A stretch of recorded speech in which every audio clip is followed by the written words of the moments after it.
Hello and welcome to the Game Theory Podcast. I'm your host, Sam Vecenie. Today, we're going to talk about Karl-Anthony Towns' torn meniscus, Evan Mobley's sprained ankle. We're going to talk about Dallas's defense being a total mess since the trade deadline, and then we're going to do common Malawak to Duke and some other NBA draft assorted draft ranges and notes. Keep it locked here. Now it's time for the intro.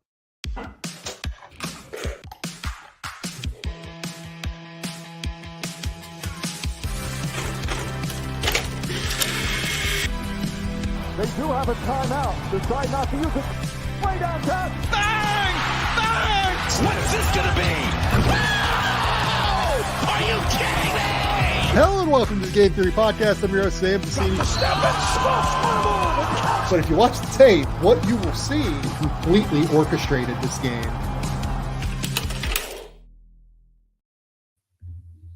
Bryce, what's going on, buddy? What's up, Sam? Man, Dave is going to be very happy with you, not me. I don't control any of this. So whenever it messes up, everybody can blame Sam, not Bryce. But Dave is going to be happy with you because you went single screen, then the intro, like things are flowing the way they're supposed to. He missed one episode and all of a sudden everything went haywire. So Dave is back. Things are good. Oh, the whole thing went to hell. Like the whole thing went to hell while Dave was gone because my brain doesn't work well. I'm not like I'm detail oriented when I watch prospects. I'm not detail oriented in like any other part of my life. All of the detail like goes toward that. So yeah, we're lucky to have Dave back. It's very, very good. Let's start here. I went to the Melbourne United game last night. Okay. First NBL finals game that I've been to. That place ruled, first and foremost. Like John Cain Arena was amazing. That place was rocking last night. Second, Melbourne United comes back from 16 down with 5 minutes left to win in overtime. Referee was, this questionable referee. We'll just leave it at that. You've watched these NBL games enough now, Bryce. You know that the officiating is a real issue in that league. It's every level of basketball, Sam. Like it just is what it is. So I generally agree with that take. The NBL is a special version of frustrating when it comes to officiating. They were calling like some wild shit and there's like no confidence there, but amazing stuff from Melbourne United. I had a great time. I'm telling you, Bryce, you got to get into NBL finals stuff with me. You gotta just jump in and enjoy this beautiful ride that is weird NBL basketball. Alex Sarr plays tonight. Yeah, I know. At like 1:30 in the morning, my time, I will check. Here is my daily routine. I wake up at 6 every morning to work out. I check scores immediately upon waking up. The NBL app is the first app I open every single day if I know there's a game. So the first thing I will wake up to tomorrow is the box score of this game. I will, however, not watch this game live. Yeah, I don't blame you. It's 1:30 in the morning. It's only, I think it's like 7:30 my time, maybe 8:30 my time. Everybody that's here, thanks for hanging out. Now that you're here, hit that subscribe button to the channel, hit the like button. If we get up over 100 likes by the end of the episode, we will hit a quick draft Q&A at the end. So hit that like button while you're here, ask some questions at the end. And if we get up over that 100 mark, we will make sure and ask some questions and answer them. Okay, Bryce. The first topic today, Taj Gibson signs a 10-day with Detroit Pistons. Your thoughts? We need to do an hour on this. Sam, tell everybody the truth here. Tell everybody the truth of what you made me do. Tell everybody. So I didn't think Bryce would take this seriously. Yes, you did, because you know how OCD I am about these things. But like last night, I put in the notes for the episode, right? I put Evan Mobley, he's out for a little while. Let's talk about that and just talk about how his season is going. Let's talk about Dallas's defense. They've been really frustrating recently. Let's do that. Common Malawak's, top 5 pick next year. Let's do that. And then whatever NBA stuff you want to talk about or NBA draft stuff's totally good. And then in the middle, I put, obviously we have to do Taj Gibson 10-day contract routine, right? And I wake up and Bryce has like half a page of notes on Taj Gibson 10-day contract. Shout out Taj Gibson, great, fun, long time vet in the NBA. We're not going to talk about Taj for super long, I don't think. No, that is devoted to a different podcast. It's devoted just to the Pistons. I will spend 10 minutes talking about Taj Gibson and all the waves and all of that on Sunday at 2 p.m. Eastern time or Central time. I don't know, one of the times. But yeah, not for this episode, not for this podcast. Yeah. Taj Gibson, probably a more effective basketball player right now than James Wiseman, I would imagine, just by knowing defensive principles in the NBA. I'm actually interested to see how much he plays, and if it is like, hey, this is it for Wiseman. See, now I've roped you into it. You are a Detroit Piston basketball fiend, Sam. You can't quit it. I think that fiend is probably the right term, unfortunately, as I scratch my neck. I was gonna say, like, yeah, I think that fiend is the right way. Okay, let's talk about Karl Towns. So I woke up to this news. I saw that Towns was going to miss like a game or two, yesterday or whatever. And I wake up to the news today that it's now being diagnosed as a torn meniscus. He has a torn meniscus is it his left knee? I didn't write that. Has a torn meniscus. And the thought is that he's out for a minute here, but they're not sure what they're going to do treatment wise. Is it going to be a week? Is it going to be a month? What does this look like for him? I'm just going to be straight up with you, Bryce. It's been like a couple of weeks since I've watched the Timberwolves. They seemed to be rolling in a real way. I kind of just like zoomed out of them and kind of onto a few other teams, especially this time of year in March. If I feel like I have a pretty good feel for a team, I kind of zoom out momentarily and get into even more college basketball because there's just so much of it to watch. What have been your thoughts when you've seen the Timberwolves here? Because you have some notes in the doc. Yeah, I mean, I think they're an interesting team. Obviously, right now they're tied for first in the West with the Thunder, tied for the second best record in the NBA. Obviously, everybody knows Boston Celtics. And I mean, I think it's an interesting teams in terms of that starting lineup when healthy. How is it going to work with the two bigs? Conley has really fell into a really nice role for them.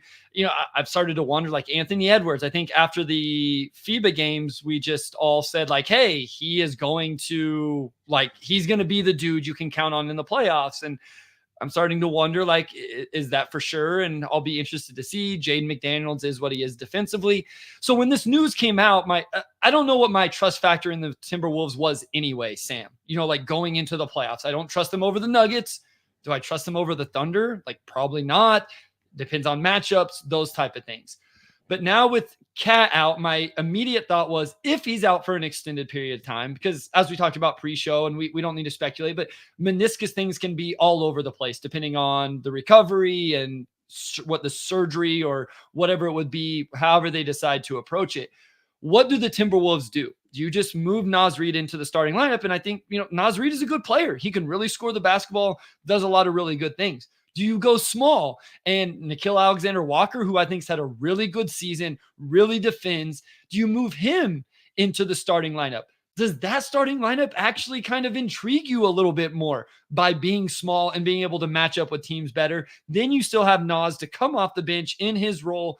Kyle Anderson's obviously going to have to step up a little bit. They brought in Monte Morris, but you still probably have enough guys in playoff series. That's just where my mind went, and why I immediately text you was like, I think it's an interesting question of if Cat is out, where do they go? And we know Cat's really good, but how much does it ultimately affect him? Or like Brian K says, does your guy Leonard Miller get some time?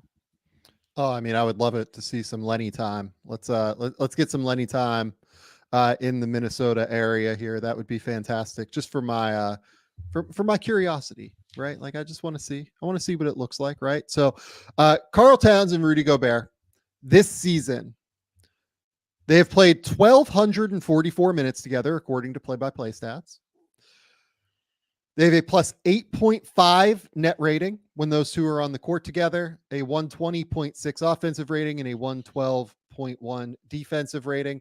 When it's Rudy on the court, Karl off of the court, they've played 783 minutes like that.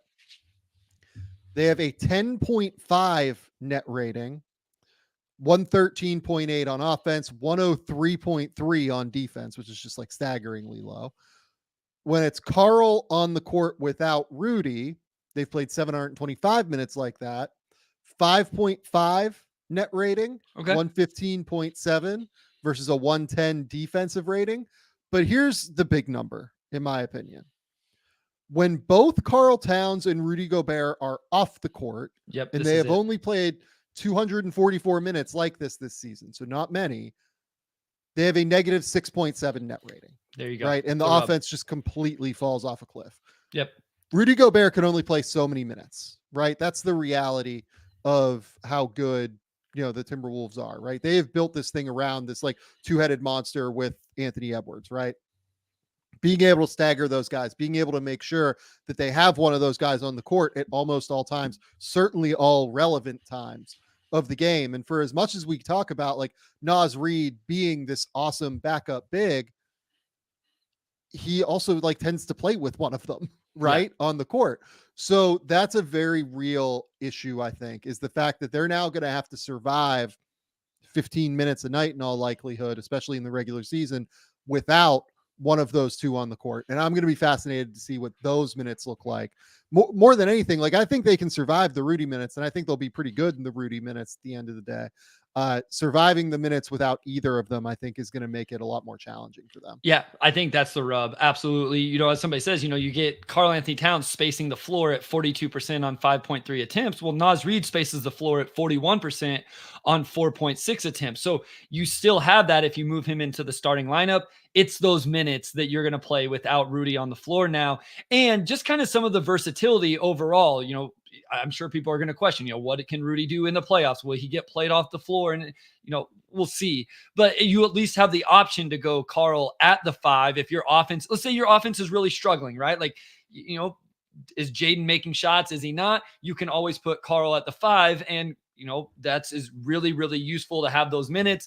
And now that, depending on how long he's out, that wouldn't be there. Maybe he's back for the postseason and none of this matters, and they drop to the 3 seed or whatever. I don't know how could be back in a week for all we know. Exactly. And I don't know how impactful it is that they win the West or get second seed in the West. I know home court's a thing, but it's really about, can he get back? Can he be healthy for the playoff run? Because I just don't want these things to start piling up. I feel like we're already there a little bit in the East, Sam, with the Knicks just don't seem like they're going to be healthy. Sounds like maybe Embiid will be back. Like these playoffs are just, they look like we're about to talk about another injury in just a second for a team that's really in play here.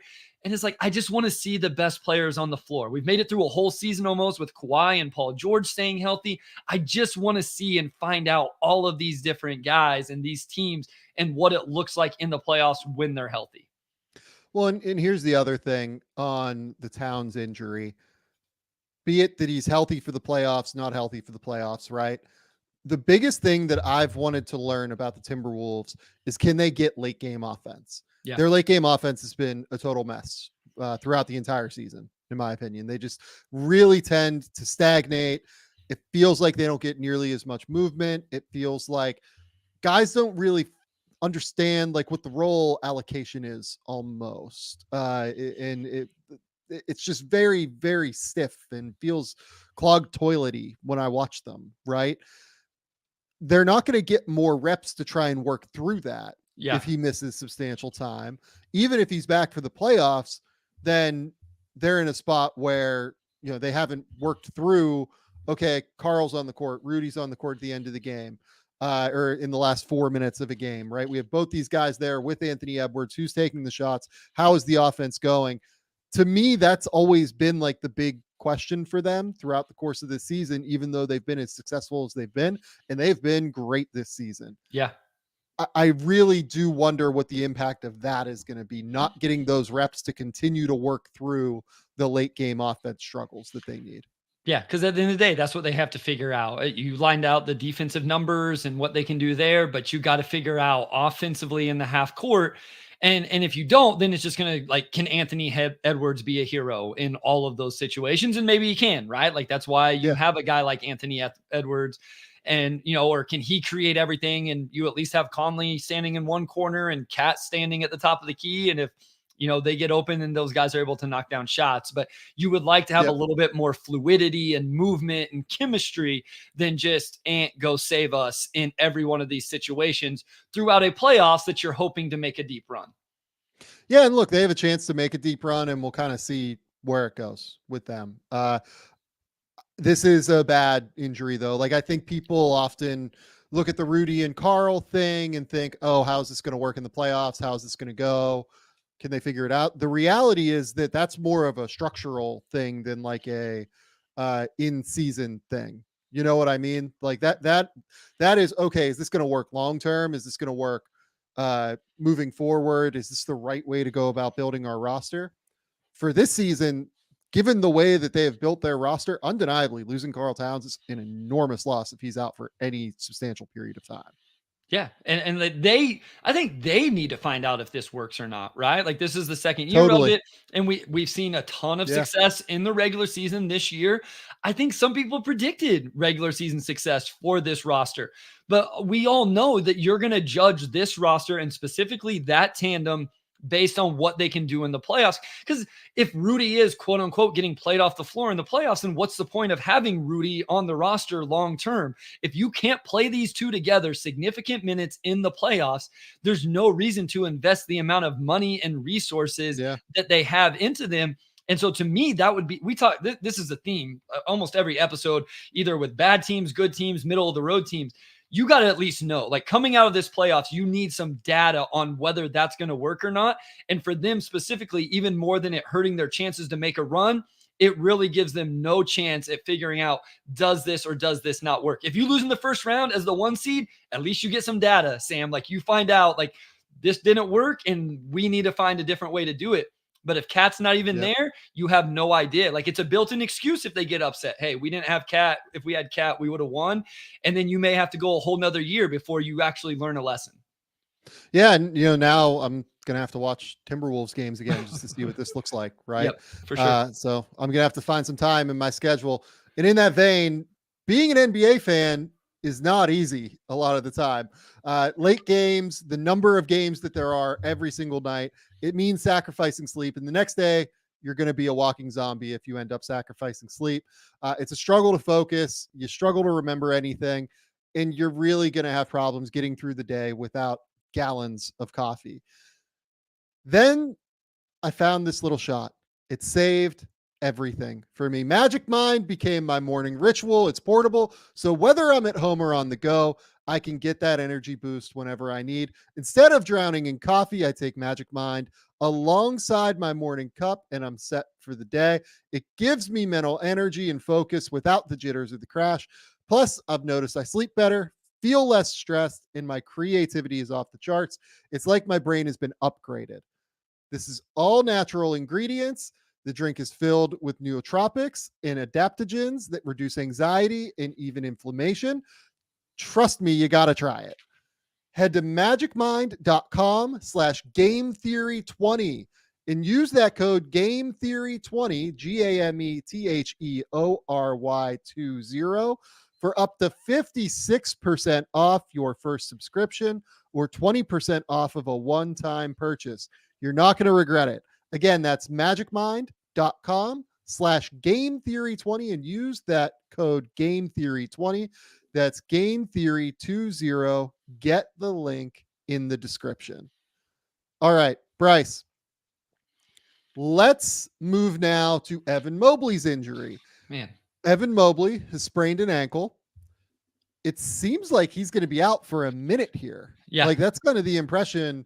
The athletic reporting was that I read an article said will be some time, will be out a while, like quote unquote. It seems like legit time. Yeah, it seems like it's going to be some real time here. And, Mobley has dealt with injuries throughout the course of the season. He's probably going to end up playing 45-ish games. It feels like he's at 38 right now. And we'll see what it looks like if he's able to get back for 5 or 6 at the end. Right. Yep. So I want to talk about A, what this means for the Cavs moving forward, and B, what we've thought of Evan Mobley's season, because this was the most important season of Evan Mobley's career for a number of reasons, right? A, Donovan Mitchell is entering next season a walk year. So they needed to figure out what the right roster fit is around him, if this roster fit can work around him, and if they need to move Donovan Mitchell in the offseason if it doesn't work around him. They needed to figure out, can Jared Allen and Evan Mobley work together in a front court and get the best possible results? And on top of it, they needed to figure out Evan needed to have a great year in order to solidify the Cavs giving him a certain max contract. So across the board, his third year, and the third year for NBA players is always incredibly important. This was undeniably an incredibly important year, and it's a bummer that we're not going to get to see Evan Mobley as much as we had hoped this year. So let's start here. What does this mean for Cleveland first? What does this mean for the Cavs that Evan Mobley is going to miss some substantial time? I mean, I think it's the same thing we just talked about in terms of you wanted to continue to build this chemistry between those two bigs. Here's the scary thing with Cleveland. Donovan Mitchell has missed the last game, and then I think a couple more because he got a PRP shot in his left knee for a bone bruise. Strus is currently day-to-day. I don't think that's as much of a long-term thing, but like they are not healthy right now. Cleveland, honestly, probably has not got enough credit for the back end of the rotation, like Sam Merrill giving them real time, and Niang and Karis LeVert and those type of guys giving them real minutes and real time and playing well. And that's kind of helped keep them afloat, along with how good Jarrett Allen. I watched the game the other day, and I was like, awesome. Jarrett Allen, he was the best player on the floor, with all due respect to Darius Garland. And I know what Darius Garland can do. And I'm a big fan of Darius Garland. But Jarrett Allen was just everywhere. Defensively, he was a nightmare on the offensive boards. They couldn't keep him off the offensive boards. He has a little soft touch in the floater, can use both hands. I think he stopped and hit a mid-range, 15-foot jump shot off the short roll. Just so impressed with him. Can they make a run without Mobley? I want to say no, because Mobley's really good defensively, and he's one of your best players. So I don't think they make a run. And again, as much time as you can get with those guys playing together. I guess I didn't realize Mobley had only played that many games. So that's not a ton of games for these guys to develop that chemistry, along with Spida being in and out of the lineup and those things. So it's another situation where it's going to have to come together in the playoffs. And it's a team as talented as they are. I love these dudes. We talked about Max Strus is a guy that we love. Shout out to Paul. Now I know. Okay. Garland, Donovan Mitchell, Mobley, Sam Merrill off the bench. I think LeVert has played really well. All of these guys down the line. Dean Wade had a huge game the other night in their comeback win over the Celtics. Hit a ton of threes. I love the individual pieces. I'm just not sure it all fits together to make a deep playoff run, and this injury doesn't help build that chemistry anymore. Yeah, so that's definitely right. We had someone in the comments, Callum Barber, shout out Callum Barber, mentioned that I feel like their record is better without Mobley. A big reason why that's the case, if it is, I haven't looked at the exact records to be honest, but I do know this. Their schedule eased up at a really great time for them to be able to survive the Garland injury that occurred earlier this year and the Mobley injury. They went through a stretch here where it was just kind of pulling it up. It was Washington back-to-back, San Antonio, Brooklyn, Chicago. Then they had a game against Milwaukee that they won by a crazy amount of points. And that was a game, though, that Giannis missed. So they missed a Giannis game. And then they beat the Atlanta Hawks. They beat the Magic. They lost to the Bucks. They beat the Bucks again, bizarrely. And then Mobley came back right in this window around here. He missed a game, if I remember correctly, against Memphis as well, right around that time too. So their schedule really eased up kind of at the right time, which is why at the end of the day, they were able to kind of work through a lot of those injury questions that they've had this season. Look, I'm really bummed because I think that the more that I watched this Cavs team, the more interested I was in them in the playoffs. Getting real contributions from guys like Dean Wade, who could come in and space the floor. He drilled 5 threes in that game against Boston a couple nights ago. It was fantastic to watch. He had 20. He was great in that game. Getting real contributions from guys like Sam Merrill, getting Max Strus obviously in the fold. Max is kind of a different level player than those guys, obviously, but the thing that they missed last season was a guy that they could put in the corner and could knock down shots, right? Yeah. They desperately needed somebody who could actually space the court for guys like Donovan Mitchell and Darius Garland and for their bigs to be able to work within the construct of this roster build, right? Yep. Now they have guys like they have Strus, they have Merrill, they have Dean Wade that they can throw in there, and you can't sag off of those guys as much. Max, you can't sag off of. Sam Merrill, you can't sag off of. Okoro's shooting 40% this year, Sam. 40% on 3 attempts. Teams will still sag off of Isaac, but your point is valid. 42% on corner threes. So, like, again, they will, but he may, there's a better chance this year than any other year that he may make them pay. Like, you want to play off of him? Yeah. Isaac Okoro may make 2 back-to-back catch and shoot corner threes, and then that changes, the scheme.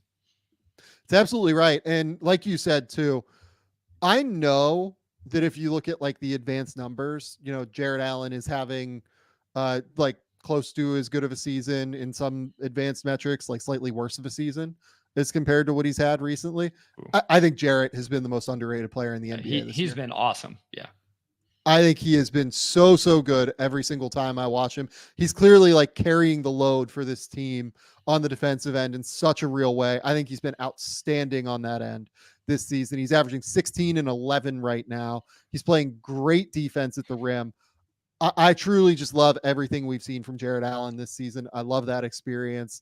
Man, I'm really bummed about what this means for the Cavs because Evan is like a real defensive dynamic player. We'll talk about the offense, I think, in the where is this going with Evan Mobley section a little bit more, because I think that's interesting too. But man, I am bummed about this injury because the Cavs have played as well as they have recently. One thing, and I know this is supposed to be an Evan Mobley conversation, but Jarrett Allen, every time I get a chance to talk, watch his hand placement in ball screen coverage. He is so good and so active with his hands, not just putting them straight out, not just putting them straight up. He'll put it in the pocket passing window first, and then he'll move it. And like, he just gets deflection. He's so good. Jarrett Allen is so good. 3rd in defensive rating. Like, there's a reason why. And it works really well because Jarrett is so good in the ball screen coverages. Then you can let Evan just kind of play off ball in that roamer role. And, that could be really effective in the playoffs. You get matchups, you pinpoint the guy you're going to let stand in the corner and shoot threes. Like we just talked about Okoro for them. Other teams are going to have those guys, Sam, at least at different times, or you're going to force them to make substitutions. And there's not a whole lot of guys better than Evan Mobley covering ground, being the low man, weak side rim protection, and he rebounds really well. So, hopefully he can get back, right? I mean, even with an ankle, even though it doesn't sound good, we're over a month still before we get into the playoffs. They're going to be a top 3 seed based on the seedings right now. I can't imagine them falling below that. If they can get healthy, it's interesting at least. The defense is going to be good enough, and then can they find the offense and make that work? So this is where I kind of want to transition into the Evan Mobley piece of this. So Mobley's averaging 15.6 points, 10.2 rebounds, 3.1 assists. Something like a 1.6 to 1 assist to turnover ratio. Great defensive player. He's been much more efficient this year. If you look at the overall standing of his true shooting percentage and things like that, he has a 61.5 true shooting percentage this season. That is 6% above league average.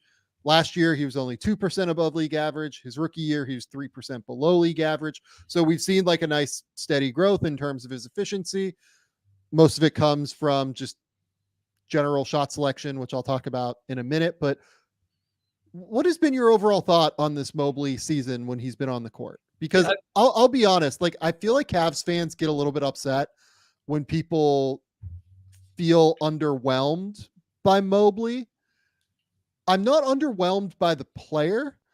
I think I am a little bit underwhelmed by the lack of growth in his game. And I'll kind of talk about that a little bit more offensively after I kind of give you the floor. I think that it's reasonable to have some worries on where this goes offensively at this point. I mean, that's where I was going to go. When you said that Cavs fans get frustrated, I was like, well, I feel like I've been pretty good to Cavs fans and they kind of like me, but they may not like me after this. I just gave him his flowers defensively. Most games I've watched, I've come away underwhelmed. And like you said, it's not necessarily that he's a bad player. It's not that he's not productive. It's not that he's not efficient. You just laid out all the numbers. We don't need to go back through it. But I guess I just expected to see a little bit more. I know sometimes we get hung up on like spacing the floor, but that hasn't come around at all in terms of his 3-point shooting. He's taking less this year per game than he did in his rookie year or his second year. He is making it 31%, but not even one attempt per game. His free throw attempts have gone down. And so the offensive rebounding is great. I watch a game and I think he has some passing flashes. I watch a game and he'll do some move. I'm like, oh my gosh, like that was impressive. A same foot, same hand, scoop finish. In that Celtics game, I love the mentality he had. I thought he tried to be really aggressive. He struggled because Porzingis is pretty good defensively. And so I like the mentality. Maybe it's not always there. Maybe there's just too many cooks with Garland, with Mitchell. Strus takes some usage, even some of the guys off the bench. I find myself just wanting a little bit more, Sam, from him on the offensive end, a little more production, a little bit more floor spacing, just kind of the all-around package of what he can bring. And so I find myself wanting more offensively. Yeah, I do too. I feel like he has not taken a step in any real way as a shot creator is my main worry. If you look at the overall, numbers this season, he's taken 27 pull-up jumpers in 38 games. It's actually like a bit lower than what he was taking last season. He's only made 33% of them, most of which are mid-range shots, if not all of them. I think all of them might be mid-range shots. Has only taken 43 catch and shoot jumpers this season, mostly threes, only a 45.3 true shooting percentage on those. The shooting just has not come around in any real way. The reason he's more efficient is because he is getting far more shots at the rim. Whereas last season, he only took 40.4% of his shots 50. within 3 feet of the basket. This season, he's taking 50% of his shots within 3 feet of the basket. This year, 76.6% of his shots are assisted at the rim. Last season, it was 78%. So that's not really changing, right? Average shot distance last season from 2-point range was 5.2 feet from the basket. This season, it's actually even closer. It's 4.4 feet from the basket. He just converts at the rim really well. Like, he is a great finisher. He's made 73% of his shots at the rim, and that's to be commended, right? But for him to take that next step as a shot creator, I think that the critical thing is he is going to have some threat of a shot, right? He's going to have to be able to create a shot in some way. And to me, I've always liked his flexibility as a driver. I've always liked the ability out of spot ups. But for him to be able to like weaponize that as a passer, for him to be able to weaponize that as an actual driver, he needs the threat of the shot. Yeah. Like, you need to be able to close out on him. Like, he needs to be able to get the ball in the mid post and make a mid-range jumper and like keep the defender off balance as much as anything else. Right now, I just feel like defenders like don't care if he shoots, and they don't think he's going to shoot. And it really limits what I think he's capable of on offense. Well, and it's going to maximize in the playoffs, right? Like, whenever we talk about how teams guard people in the playoffs, it's going to maximize even more. I mean, the fact they're 16th in offensive rating, I think, speaks to some of the other talent. But when you essentially have two non-shooting bigs, I was looking at B-ball reference as you were going through that. Like, his shot distance has gone lower every single year. I mean, he's not. You would hope, like, you almost could excuse it his freshman year, or rookie year, but you would assume that like it would start to slowly push out, especially playing next to Jarrett Allen. Like, it just made so much sense, not just to maximize Evan's potential offensively, but to maximize Evan and Jarrett playing together offensively. And like, it's kind of surprising they're as effective as they are with neither of them able to do it. But that's a great point. I think sometimes, I don't know, maybe this is just me, people probably get frustrated of how much we emphasize shooting and talk about floor spacing and all of this. This is why, Sam. This is why. And you talked about it exactly right. It's because he can drive. He can pass. He does have like finesse finishes, explosive finishes. None of it matters if he can't attack a closeout, and you can't attack a closeout if the defender doesn't close out to you. Right. And so he's got to be able to do it just a little bit. And right now he hasn't even if he was progressing, like, wouldn't you be happier if he was shooting 32% on 4 3-point attempts a game or something like that, or 3 attempts a game, as opposed to it trickling down below 1 attempt a game? Maybe they can't afford to do it because they're trying to win a championship. Yeah, that's the thing. Like, I don't know if they can afford to do it because he's made like 21% of his threes the first 2 years of his career. This year he's up to like 30% or something like that, but he's only taking 1 per game. If he could make, 3 or 4 of his 1 per game, or 3, if he could make 30% of his like 3 or 4 per game, yes, I would be for him shooting more, just to try and like bust up the flow of the offense and like how defenders engage with him a little bit more. Yes. I think that'd be valuable. The other piece of the equation here is he might just be a center, and like, that's okay. Like, if he's a center and not a 4-man, that's totally fine. I actually think his frame has looked better this season. I think he looks a little bit thicker through his core, through his chest, through everything like that. Like, I wonder if he might continue to like grow into just being a big. And if he's like a mobile big who can defend multiple positions, can be switchable. I mean, you can be Bam Adebayo and be the 5, right? Yeah. The problem is that they have to play him the 4 right now because of Jared Allen. Yeah. And where this goes for the Cavs is that Evan either needs to learn to shoot or like have the threat of the jumper, or he needs to be a 5 and needs to continue to put on weight, continue to be able to like deal with 5s across the court, be able to like play the roles that guys like Chet Holmgren, Victor Wembanyama, those guys do at the 5. And I'm for that. Like, I think that's a really cool idea too. And now that he's through the first 3 years of his career, he's a little bit older now. Like, I think the wear and tear of his body, and as we say this, he's missed quite a bit of time this year, but like, you would hope that the wear and tear can work for his body, right? If he's a 5, I think it doesn't matter. Wasserman, or I think his agency is Wasserman. It certainly was pre-draft. They're going to go in and ask for a max because he was finalist for Defensive Player of the Year last year. He's a 15-10 guy. Of course, they're going to go in and ask for a max. The Cavs are going to have to max him because somebody else will max him.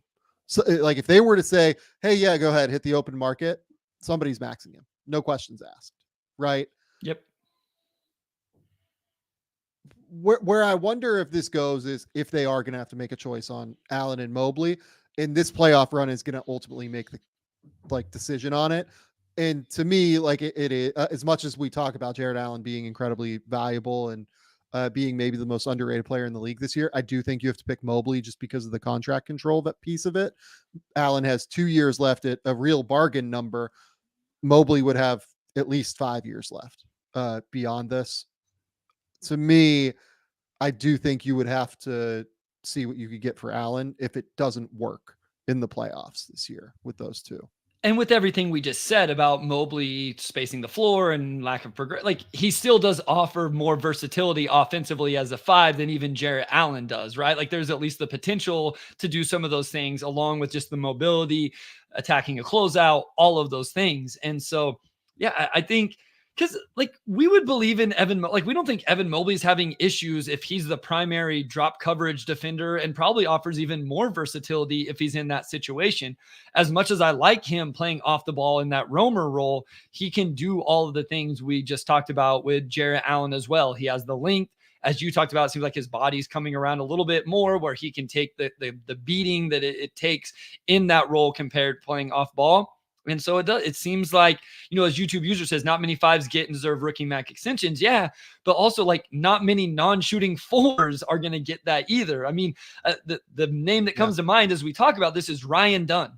You and I believe wholeheartedly that Ryan Dunn is the best defender in college basketball and probably the best defender in the draft. And he's not in either of our lotteries right now. He's probably going to end up later in the first round because there is no offensive game. So a non-floor spacing 4 is an issue in its own right as well. And unfortunately, right now, That's what Evan Mobley has been through 3 years of his NBA career, as good as he is defensively.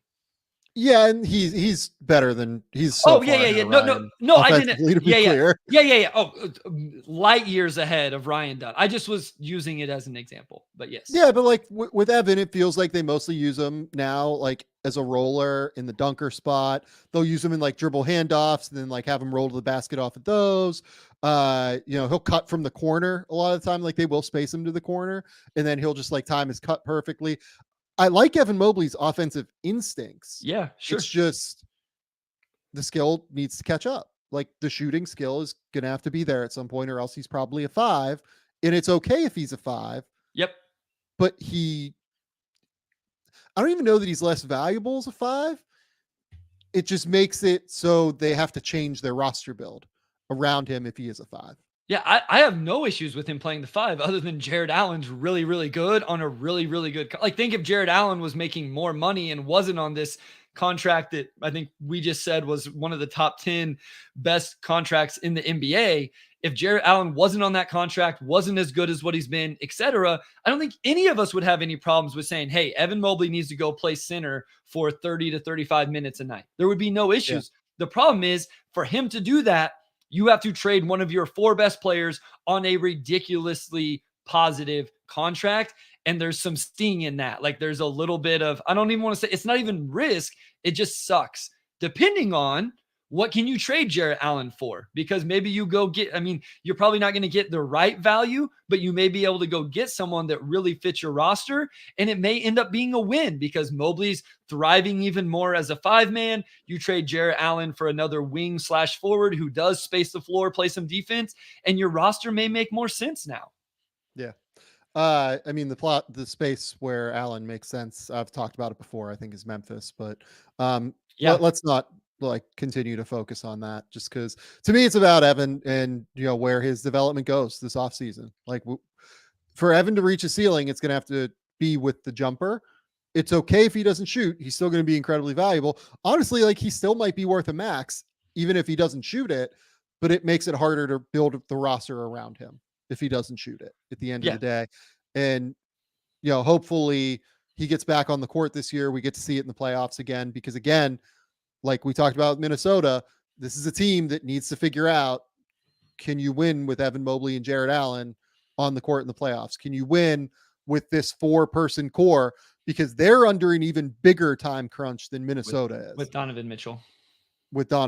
So it's even more important for them. And it didn't end well last year with this front court either, right? Like as much as we talk about this front court and everything they did, they kind of got worked over by the Knicks last year.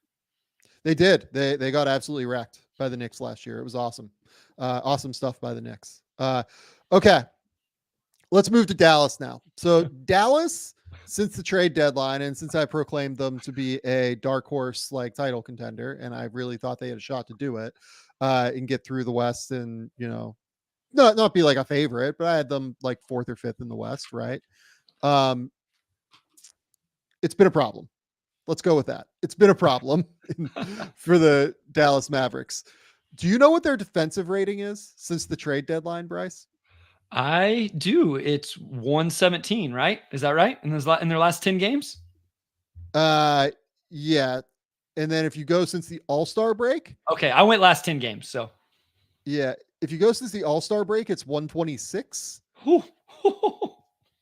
That's 4 points worse than 29th in the league per 100 possessions. Washington right now is 29th during that time. That's bad. That's bad. Very, very, very bad. Jason Kidd had like a quote, I think it was after the Indiana game, where he said, "We're trying to build a championship team and it's not easy." Dallas has not talked about that for a long time. So to talk about that, it's pretty cool. We weren't able to talk about that last year or the year before. To be able to build it takes time. First and foremost, since Luka has been there, I feel like the whole thing has been trying to talk about it like it's a championship team. Right? Like, am I losing my mind here? No, even last year when they sucked, like the whole thing was that they sucked. You know what I mean? Yeah, no, we've talked about coaches are great. I love some of the stuff they tell us. like out of his totally crazy crazy to like say that. And to me, like, it just feels like a team that has no synergy since the deadline. Like, they have no real connectivity, it feels like, when I watch them. We have some clips. We're going to show you guys clips in terms of what I'm talking about. There's one clip where, seriously, I'm going to have so many questions for you about what they're running. Because I like, there's a clip here where I truly have no idea what defense they were running, and I'm pretty good at this, and I still just have like no clue what their actual goal is. They are horrific in drop coverage. Like, if you look, I think they're dead last in possessions defensively where they play drop coverage. Derek Lively, I thought early this season, was quite good. I think teams have started to recognize they can get him kind of over pursuing a little bit and connecting a little bit too far toward the ball handler once he gets deep into the paint. And then it allows them to either throw the ball up for an offensive rebound or to just wrap around pass for a easy little, roll dunk or, dunk in the dunker spot, things like that. I also feel like Daniel Gafford has been totally off with his angles so far. Like, he just has not looked good every time I watch them. And We Back asks, is Daniel Gafford having a tough time adjusting to the defense, having a hard time understanding why Kidd isn't playing him more? Honestly, when I've watched them, it feels like he is really struggling to figure out his angles for them on defense. It's a tough time. I mean, I've just kind of talked here for a couple of minutes. I'll give you the floor maybe before we talk about some of the clips that I want to run through. Yeah, I mean, I watched the game the other day. I barely noticed him on the floor. And this is coming from a big Daniel Gafford fan for the last 2 or 3 years. I thought that was the move that I really liked that they made. I thought it made a ton of sense. We've talked about this a lot. They're 5-5 since the trade, Sam.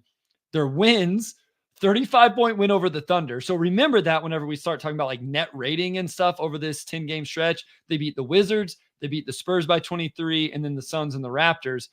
They've now lost to the Pacers twice, the Sixers, the Cavs, and a 28-point loss to the Celtics. Obviously, a Sixers team without Joel Embiid. 5th in offensive rating, 23rd in defensive rating, 12th in net.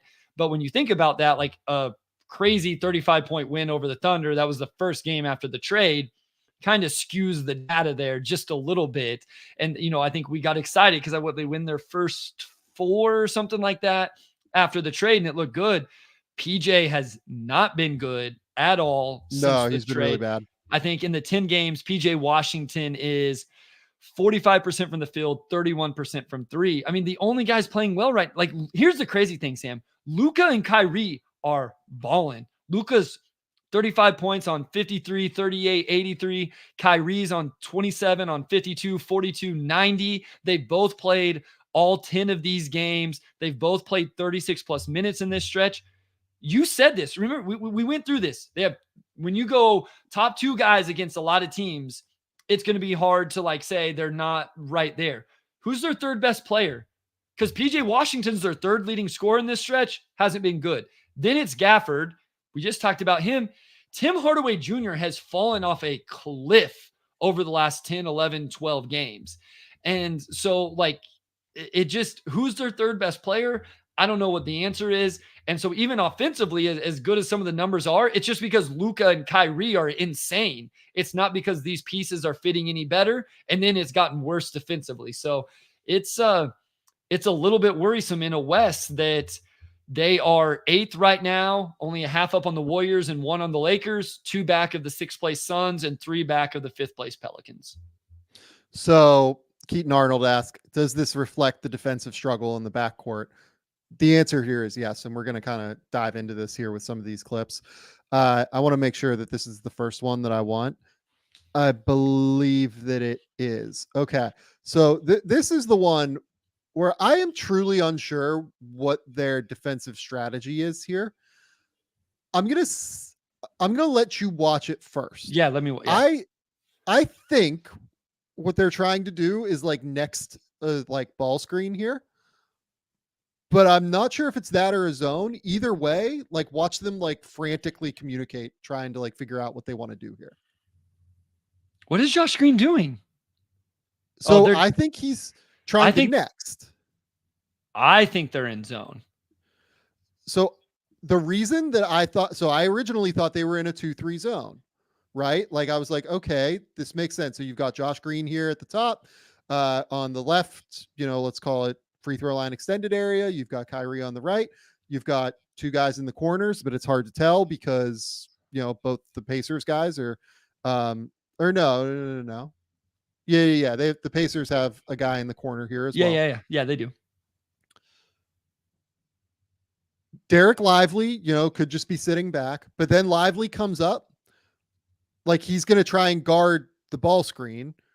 Josh Green then comes up to like, the reason I thought he was nexting it is because Josh Green comes up to defend this ball screen instead of Lively, who also steps up. So it seems like they're trying to communicate there, but then they kind of fall back. This now looks like a real 2-3 zone, but Kyrie is not coming into like the middle of the court here to try and guard Siakam, to try and cut off this angle.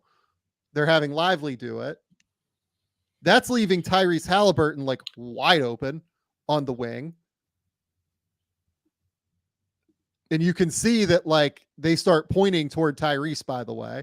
They're like, hey, look, the best player on the Pacers is wide open on the wing. They're telling Kyrie and he's not going. Yeah. So like Kyrie just like has his back turned here to this. Who's he think he's guarding? And then he turns. Yeah, he turns and like looks. I'm not totally sure what's happening now. They get the kick out. Kyrie follows out that way toward the left, which is definitely not what he's supposed to do if they're in his zone. Like that's supposed to be like, hopefully like Josh Green being able to kick back out there. Kyrie should be helping out there. And then he should stunt and get back, especially considering the personnel of the situation. For the listeners, you have Pascal Siakam at the top of the key, Tyrese Halliburton on the left wing. Kyrie absolutely, no matter what the scheme is, should stun at Siakam and then recover to Halliburton, forcing Siakam to take that shot. And then on top of it, you're playing a great shooting team in the Pacers. And what are you doing? You're leaving Luka in a 1-on-2 situation on the weak side, which is like catastrophic to me, just strategy wise. So he goes up and helps onto Tyrese. He makes the right rotation. The problem is that like you have Ben Shepherd here in the corner. Ben Shepherd's a great shooter, and you're making Derek Lively rotate from like literally all the way across the paint from like the other side of the paint, basically, when he starts this. Or no, he's in the middle of the paint all the way out to the shot. And it's just like, well, and what are we doing? Luka's got to play the one more pass. Like, where that pass is going. You got to get a hand. You got to close out in a way that, yes, takes away Tyrese shooting it, but Luka's got to close out with a hand. Like he half-assed. He has the hand. He does, but you can be more aggressive with it. Yeah.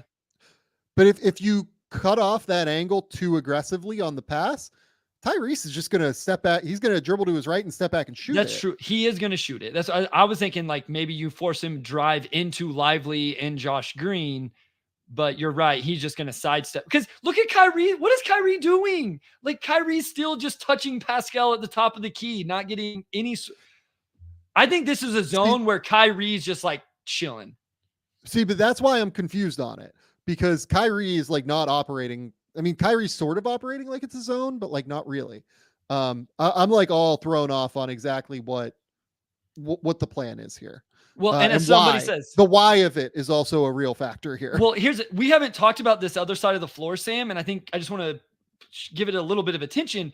You have your 5-man Miles Turner standing in the corner, and this is why we talk about floor spacing bigs, and he's just kept PJ Washington occupied on that side of the floor the whole time. Like, one, PJ could be a little more like engaged, but PJ's just locked in over there because Miles Turner can catch and knock down a corner 3. And so I think somebody said in the comments, this probably isn't a great lineup to run zone against, especially if Siakam is knocking down. I don't know who's at the top of the key that Josh Green is hiding from us right now. I'm going to guess that's TJ McConnell. Yeah, TJ McConnell. So, yeah.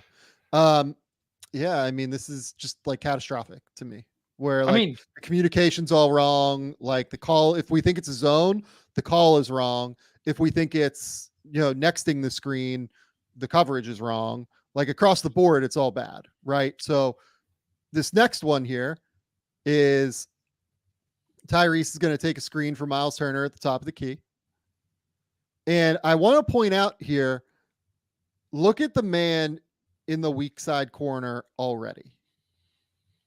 This is going to become the strong side corner as Tyrese comes off of this screen. This man in the strong side corner that I believe is PJ Washington. Yep. Is playing so far off of Ben Shepherd, who is an awesome shooter. And then, by the way, we're in drop here. Daniel Gafford is like backpedaling, does a pretty good job, I think, containing the gap, given that it's Miles Turner here rolling. He's in touch distance to Tyrese Halliburton here. I don't know why the strong side man is that far into the paint here in PJ Washington. If anything, you would want Luka, who does have a foot in the paint here. Luka is fine on this play. Luka is tagging the roller. PJ is same side helping one pass away off of a real shooter in Ben Shepherd. And it's like, well, I'm just going to drill that. Like it's nothing. The Mavericks this season, I believe, have given up the most corner threes in the NBA. Over the course of that time since the All-Star break, I believe they're giving up like 11 corner threes per game. And that's just like, you can't live like that.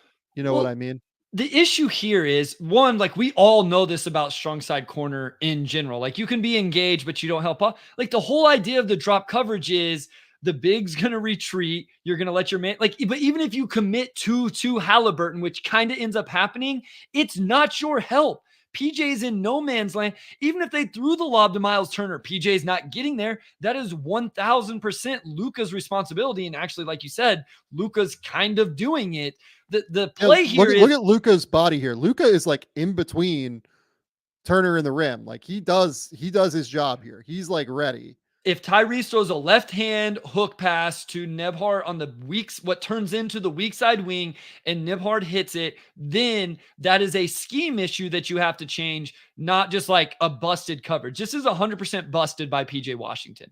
Well, and here's the other thing too. Part of why teams do it with the weak side man helping is because if Tyrese throws that skip pass, it takes a split second longer for that pass to get there, which gives you an extra split second to rotate out. So helping off the strong side corner here is just like insane to me. And in a situation where they're being active, Kyrie and Gafford actually could get their hands in that passing window to an extent. On strong side, there's no way Gafford to use his length to really contest this pass. But if Gafford would get his hands up, if Kyrie would stay a little bit more connected than what he is, you can disrupt that pass just a little bit or enough to make it a little bit slower. Strong side, it's just a direct line pass without any hands in the way whatsoever. Yeah, it's not good enough. And look, like they do this stuff sometimes, like where they will just help off the strong side. And I'm so confused on why they're doing it. I do not know why they're doing this. It's crazy to me. This is why they give up corner threes. Next one here. I think that this is this is a Pacers play. Let's run through this real quick. So ice. Yeah, high ball screen. What? Oh, yeah, that's another help off the strong side. That's what that is. That's why I pulled that. What are they? Okay, hold on. This has to be a scheme thing, though. There's no way he did that and he's not supposed to do that, is there? It has to be.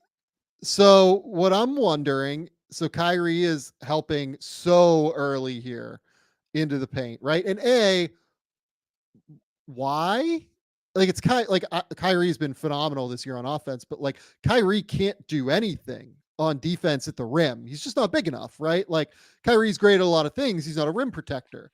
So I don't understand why he's the one strong side helping here when I believe that's Ben Mathurin. And no, Ben's at the wing. Who is that in the corner over there?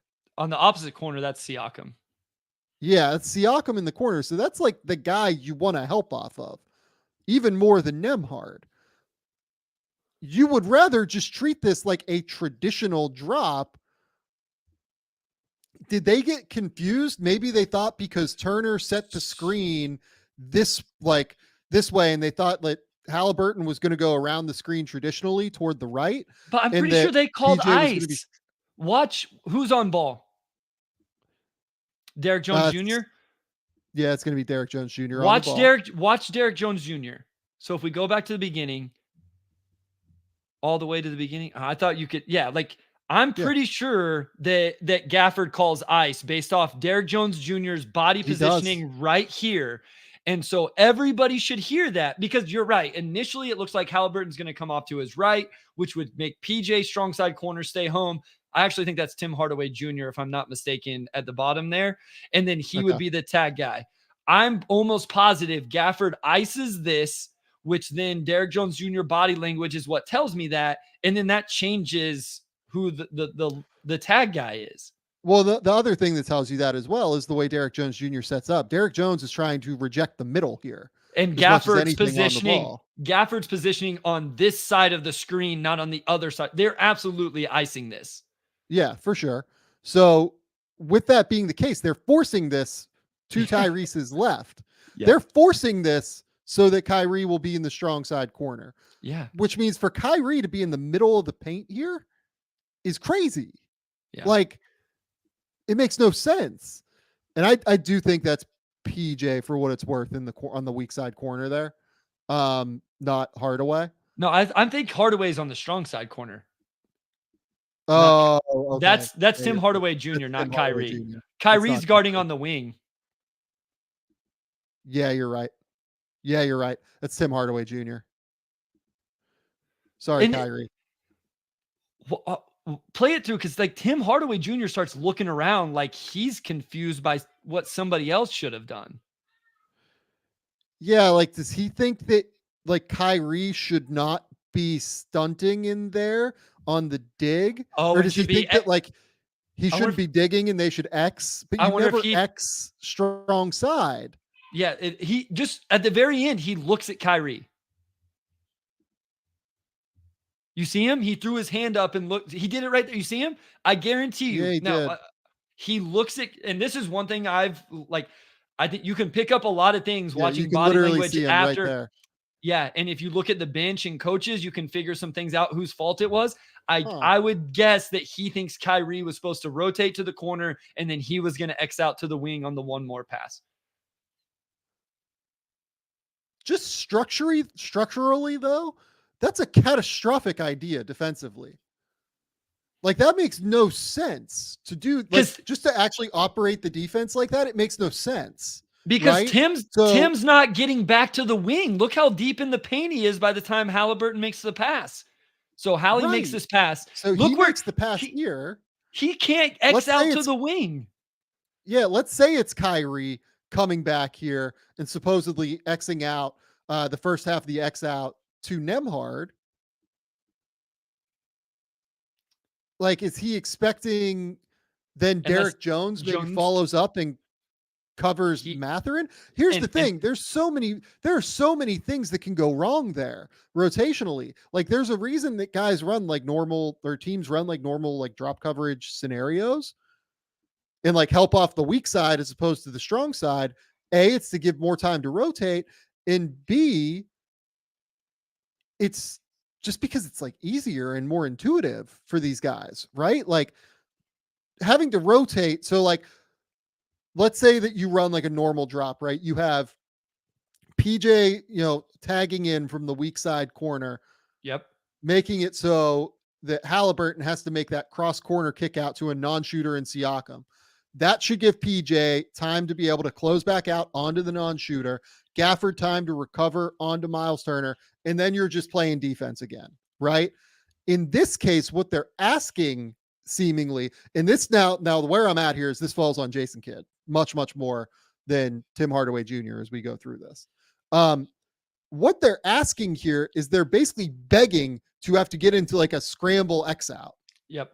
As opposed to just running like base defense, because by icing and helping way in here off the corner, you're forcing, in the best case scenario against Tyrese Halliburton, one of the 5 best passers in the league, a circumstance where he has the same side, easy corner kick out where you have to X out and then you have to find a guy who's going to be able to hit Mathurin on the wing to be able to close out that way. And then you're into like scramble rotation. And oh, by the way, even if you do X out onto Mathurin here, let's even say that they're able to execute this. Mathurin's just going to drive and get to the paint. Yeah, he's attacking. And then you're in the same like shithole problem anyway.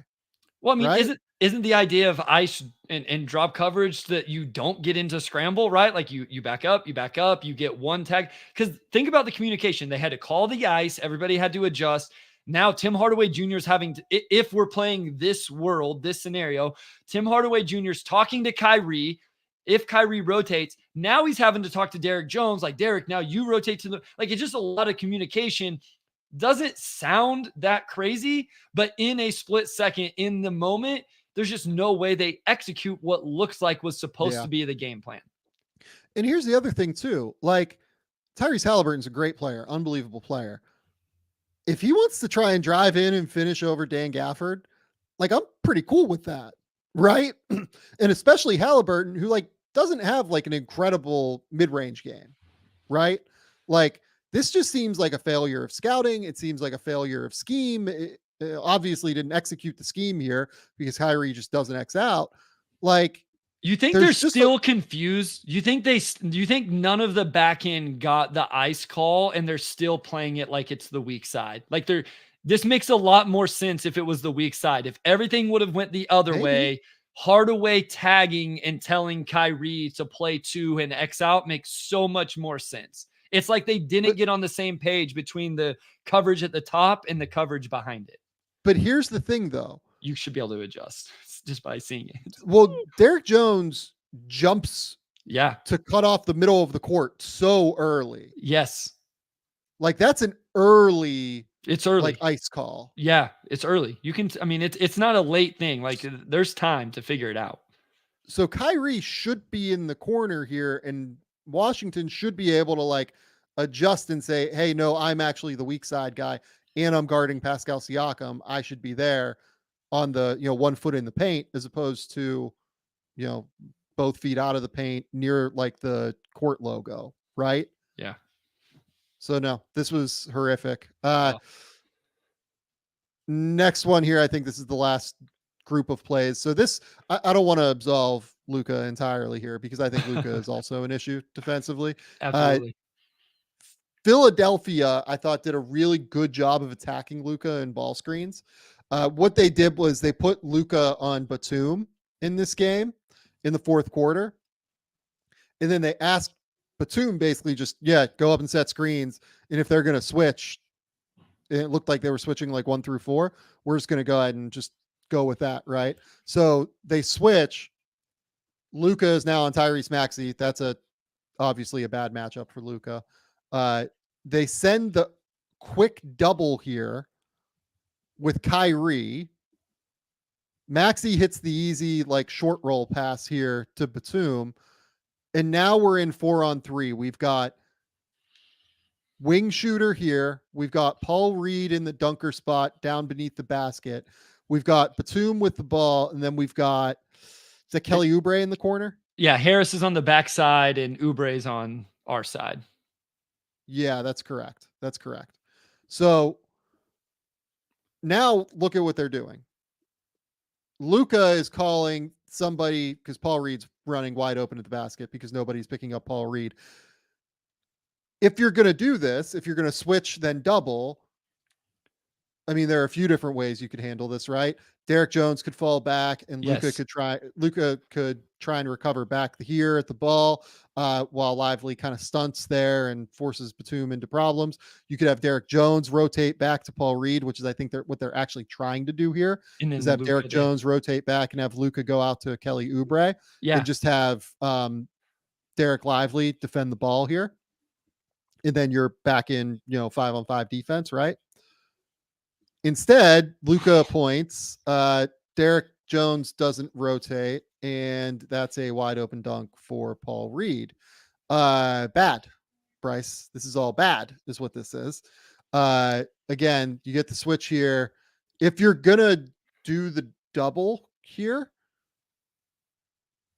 that's something you have to be prepared for, is how you're going to rotate out of the double when you put 2 on the ball. And it feels like they have no idea how they're going to rotate 2 on out of putting 2 on the ball here. Well, everybody matched up too quick is my issue. It's like if you're playing 3-on-2 and I have to explain to like my son's 3rd grade team, you can't play man-to-man whenever we're playing 3-on-2 drill because there's like the pass comes out, Luka's not back yet, and everybody just mans up. Josh Green mans up to Tobias, Derek Jones mans up to Oubre, Lively steps up to guard Batum.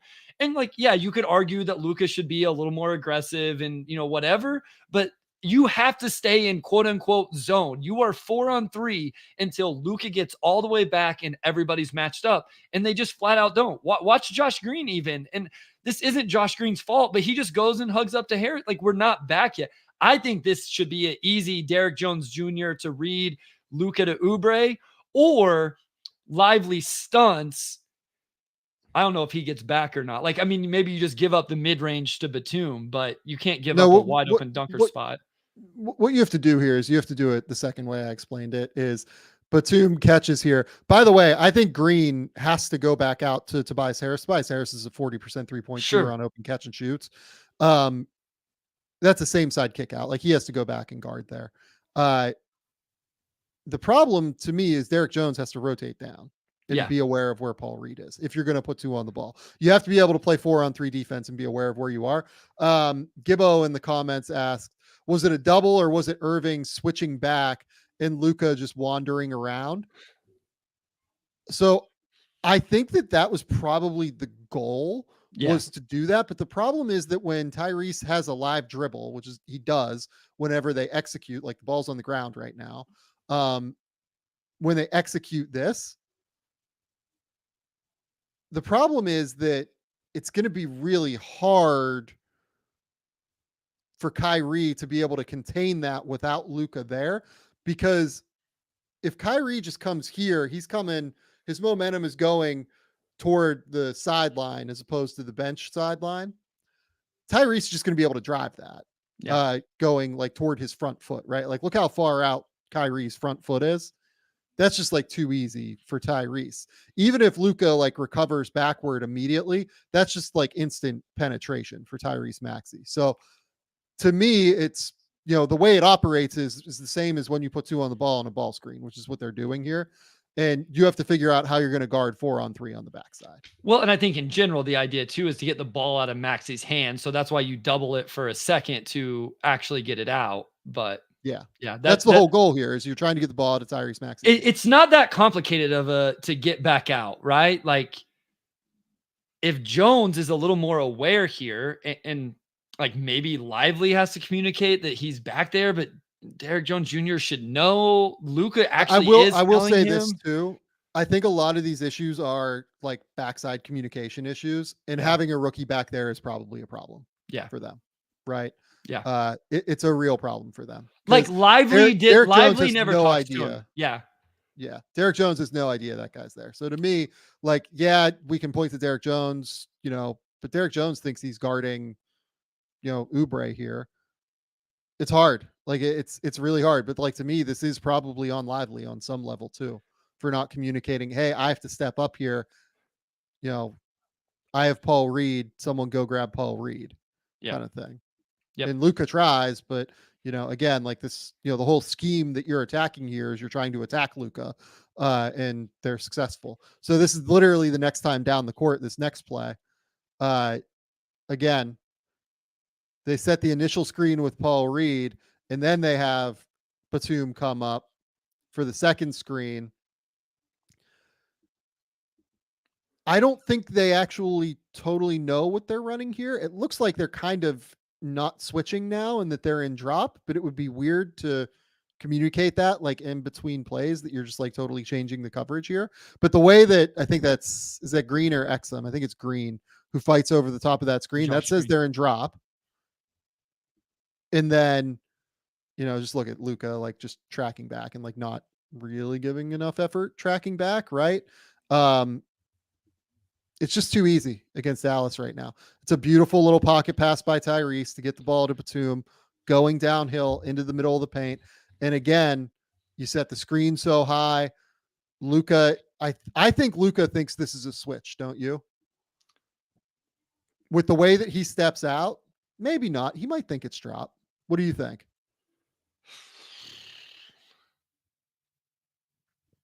I He might wonder. think it's drop.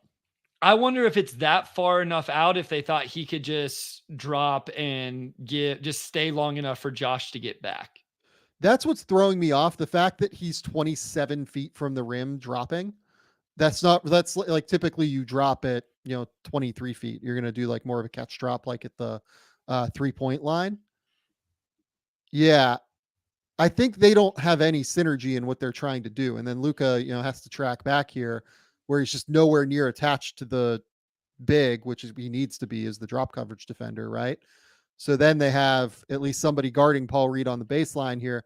I believe that's Kyrie rotates down, but Luka just got to see where he's supposed to go right now. Like actually Lively and Kyrie probably play it as good as you can. He just has to be anticipating and sprinting to the weak side, knowing that's where Batum's going with the ball.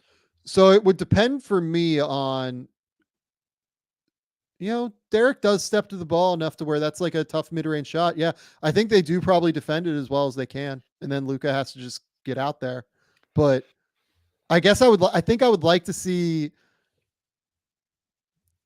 I don't know. This is hard. This is a hard one. I will say, I thought the Sixers did a good job. I thought the first couple times, whatever they were doing, it ended up in Paul Reed's hands and him trying to make these decisions. And then they immediately went to all this Batum stuff, and Batum was just really good. Like, shout out Nick Batum as well. I know we're crushing the Mavericks defense, and rightfully so, but like Batum definitely took advantage of these situations. I think what I need to happen here, given where Kyrie is, I need Kyrie to step in there and just take it and let Lively stay home. Take it. Yeah. And let Lively stay home. Yeah. Matchups wise, that makes more sense. I mean, but Luka still has to make the rotation. Well, Luka still has to make the rotation. And, look, there's a bit of a jog there. Let's just be honest about it. Like there's a bit of a jog there from Luka. So yeah, I mean, look, that's all I've got on Dallas right now in terms of their defense. None of that, like the problems are, it's not one thing. It's execution. It's structural. It's scheme. Personnel. It's personnel. Like they need to figure out in any way, shape. I think they have to be able to figure out how to play drop. And to me, like the biggest thing that would stop it is stop helping off the same side corner. Like you can't help off the same side corner anymore. For the love of God, stop helping off the same side corner. Like I only laugh because I feel like that's basketball 101. It's just like you don't do it. I mean, yeah, and because it's basketball 101. We don't have to dive into it. Just structurally, it does not make sense. It makes life so much harder for those guys rotating around if you help off same side corner. And you do not have the personnel to scramble if you're Dallas. So NBA offensive players are too good for you to be in scramble that much. The ball moves too fast. There's too many guys that can knock down shots. There's too many guys that can attack closeouts. When an NBA offense, just about any team gets you into scramble, it better be perfect. And you better have some really, really good individual defenders that have really good fundamental closeouts, move their feet, and probably still a rim protector behind them. Yeah, no, I agree. Okay. And like one other thing I'll say here is like Gibbo, I think brings up a great point here. A jog, then a throw up of hands in the air. Like it's someone else's problem. It's a lack of accountability. I think Luka needs to take some accountability on this. Yep. I do. Just play harder on defense. I get that you have so much offensive load that it's probably hard, but on some level, they just need somebody to lead from the front defensively and be the guy that's able to do it. And, Luka is their leader and he needs to be able to do it. Okay. Next up here. Common Maluwak commits to the Duke Blue Devils. Common Maluwak is a 7'2", I would say, center from South Sudan who actually made their World Cup team this past year as a 17-year-old or a 16-year-old, even potentially. I can't remember how old. I can't remember if he's 17 yet or not. I believe he's 17 now, but can't remember if he was 16 or not whenever he made that team. Fantastic prospect. Real rim protector, like unbelievable instincts. Is a shot blocker, moves incredibly well. Like when people see him, they're going to be like, oh my God, like this guy moves like a wing, essentially at 7'2". great rim protector, real offensive upside, has some touch, could eventually stretch it out to 3. We'll see what that ends up looking like. Can put the ball on the deck a little bit. I wouldn't say like a crazy like level, but has potential to grow into that at some point. Man, for Duke to get this kid and play him next to Cooper Flagg, like it's going to be terrifying defensively to play Duke next year. Yeah, I mean, I told you I'm not super familiar with his game yet. Obviously, I know his name. I haven't done a whole lot of work on the 2025 draft yet. I've watched some of these guys, like obviously I've watched Mount Bird and some of these different players, but I was just looking at Duke's recruiting class and obviously Cooper Flagg, everybody knows the name. This kid's a top 5. They have 3 other top 20s, a top 50, and then who knows what they're going to be bringing back in terms of this year's roster. So these 2 guys, it's going to be another year where you're going to have to watch a ton of Duke games, and this is essentially every year, but it's going to be tough. Like I have a hard time evaluating these teams that have multiple high level prospects because I want to just lock in on one guy when I watch a game, and you just can't do it. I've said it before. Kentucky's one of my hardest evals because there's always so many guys I want to watch, but those 2 will be a lot of fun. And like you said, Duke should be really, really hard to score the basketball on with those 2. Yeah. I mean, so Cooper Flagg is considered the likely outcome at number 1 right now. Maluak went to Basketball Without Borders this past All-Star break. I think he won like finals MVP and he won the defensive MVP of the camp. I'm telling you, when I talked to scouts that were there and talked to folks that saw it, they were like, this is a top 3 guy. Like no questions asked. Like this is a real dude for next season. And I think if somebody is going to challenge Cooper Flagg for that number 1 spot, I think that Maluak is probably the one that has the best shot to do so. We'll see if he's able to do it. I think exceptionally highly of Cooper Flagg. The way he's been able to add an off the dribble game to his already elite defensive instincts, everything that he's capable of on both the offensive and defensive ends. Now he's like a shot creator. I mean, I think it's going to be tough to top Cooper, but Maluak at least has the tools to be able to do it. Yeah, no, I mean, I think I don't think like Cooper Flagg's amazing. I don't think his game's so foolproof yet where there couldn't be somebody that comes in and, unseats him or whatever as the number 1 pick. And again, that's like no shot at Cooper Flagg. Like we all know how good he is, but it's not like it's Victor Wembanyama, type of situation, at least not right now. Right. And so I think if this kid comes in and again, playing on the same team, I'm interested to see how this roster plays out. There's a couple guys, do they return? Do they stay in the draft?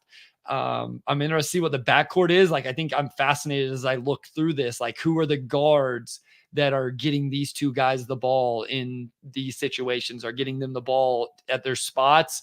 I think that'll be really fascinating as well. And then you bring in all this talent and, maybe there's some guys that end up transferring out of Duke that were highly rated freshmen last year. Cause as I go through it, I wonder how much playing time there's going to be, but having these 2 guys, potential top 5 picks, top 3 picks on the same team, that's going to be must see night in and night out. Well, the big thing for me is like figuring out what happens with the backcourt guys. Yes.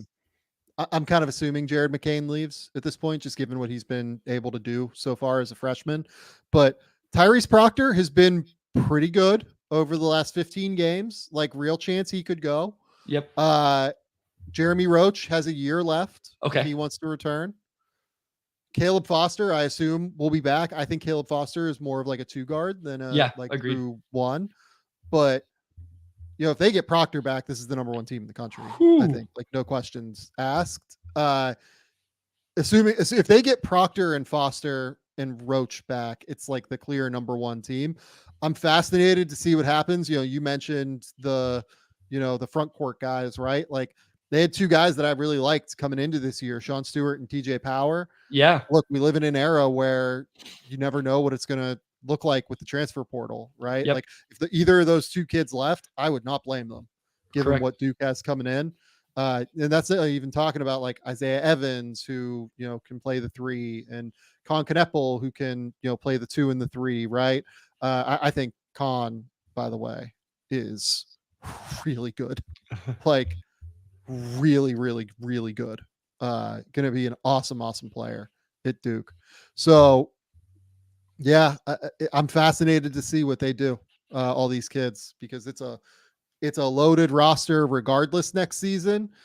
It could be like the obvious clear number 1 team in the country entering the season, or it could be, a top 5 team, and, with a great defense next year with Cooper and Malawak. Yeah, I mean, I think with those guys playing as many minutes as you assume they will in the front court, yeah, like TJ Power, Sean Stewart, you mentioned, like even Mark Mitchell, like where does he end up in all of this situation? Does he go ahead and enter? Does he end up staying? Like I wouldn't have him there right now, but maybe that changes depending on who else stays in. Do you end up looking to transfer because you may not, you probably aren't starting Mark Mitchell with those 2 guys on the roster. And then the backcourt, like you said, if you get Proctor back and Roach back and fought, like that's amazing. And if you don't, then you probably hit the portal because you're not necessarily bringing in, like right now anyway, a highly touted freshman point guard. So maybe you hit the portal and you get a veteran point guard to come in and play with these younger guys in the front court. So, like you say, this day and age of the portal and NIL and stay, go, and the draft, all of that, we won't have these answers until months from now. But it's a heck of a start. Probably a month from now, honestly. Yeah. Like we'll probably know within a month. A heck of a start, foundation there for John Shire and company for 24-25. Yeah, and this is all assuming Filipowski goes pro too. Yeah. Sorry, I didn't even put him on the list, but yeah. Okay, Bryce, you wanted to play a game with me on the NBA draft. While we're here. Yeah, so I just let's do it. Yeah, I think I have 9 prospects. I may have added a 10th if we get to all of them. I just want to go NBA. By the way, like I've scrolled down, but I actually I passed that section up. Like I didn't really even look at it. So I know a couple of the names you're going to ask. I don't know all the names you're going to ask. Yeah, these are just guys that are interesting to me, either because they've played well recently. There's an Ignite player in there that we haven't talked about as much, a West Coast player, older players. I guess there's a couple Ignite players, those type of guys. And so it was just guys I'm interested to see. So let's just start at the top with a guy who's coming off an injury, but I feel like has played a lot better since. We've talked about him a little bit. He had his own segment a couple months ago, but that's Isaiah Collier at USC. This is a guy, Sam, whose season is about to end. I was talking to somebody about Tyrese Proctor today and was talking about, hey, we're going to have the ACC tournament, the NCAA tournament to evaluate him a little bit more. Yep. I really believe in his talent. I don't want to overvalue these tournaments, but if he really shows out in those 7 games, assuming he gets somewhere roughly in that, he could really go up my draft board. Isaiah Collier's got about 2 or 3 games left. I think we both would probably agree on that. And his season is over. And so where are you at with the draft range of Isaiah Collier right now? Yeah, so I've had a lot of conversations over the last, I've literally done 17 phone calls in the last 2 days, Bryce. My brain is irrevocably broken right now. And probably on 3 or 4 of those calls, the person asked me the question, would you rather have Isaiah Collier or Rob Dillingham? Love it. And that's a really interesting point. It's a point that I brought up to you on the last show that we did. Yep. I think it's close. I think Collier's range pre-draft is probably going to be something like 8 to 18.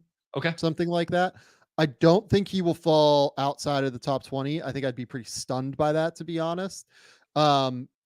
But what he's done since he's come back from the wrist injury, I think has just been so great to see. Yes. He's really, really worked hard. The fact that he could have shut it down for a terrible team and didn't, I think speaks volumes.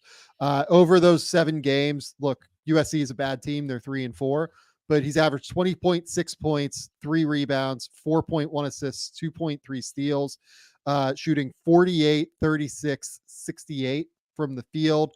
Has been just awesome, getting to the foul line 8 times a game.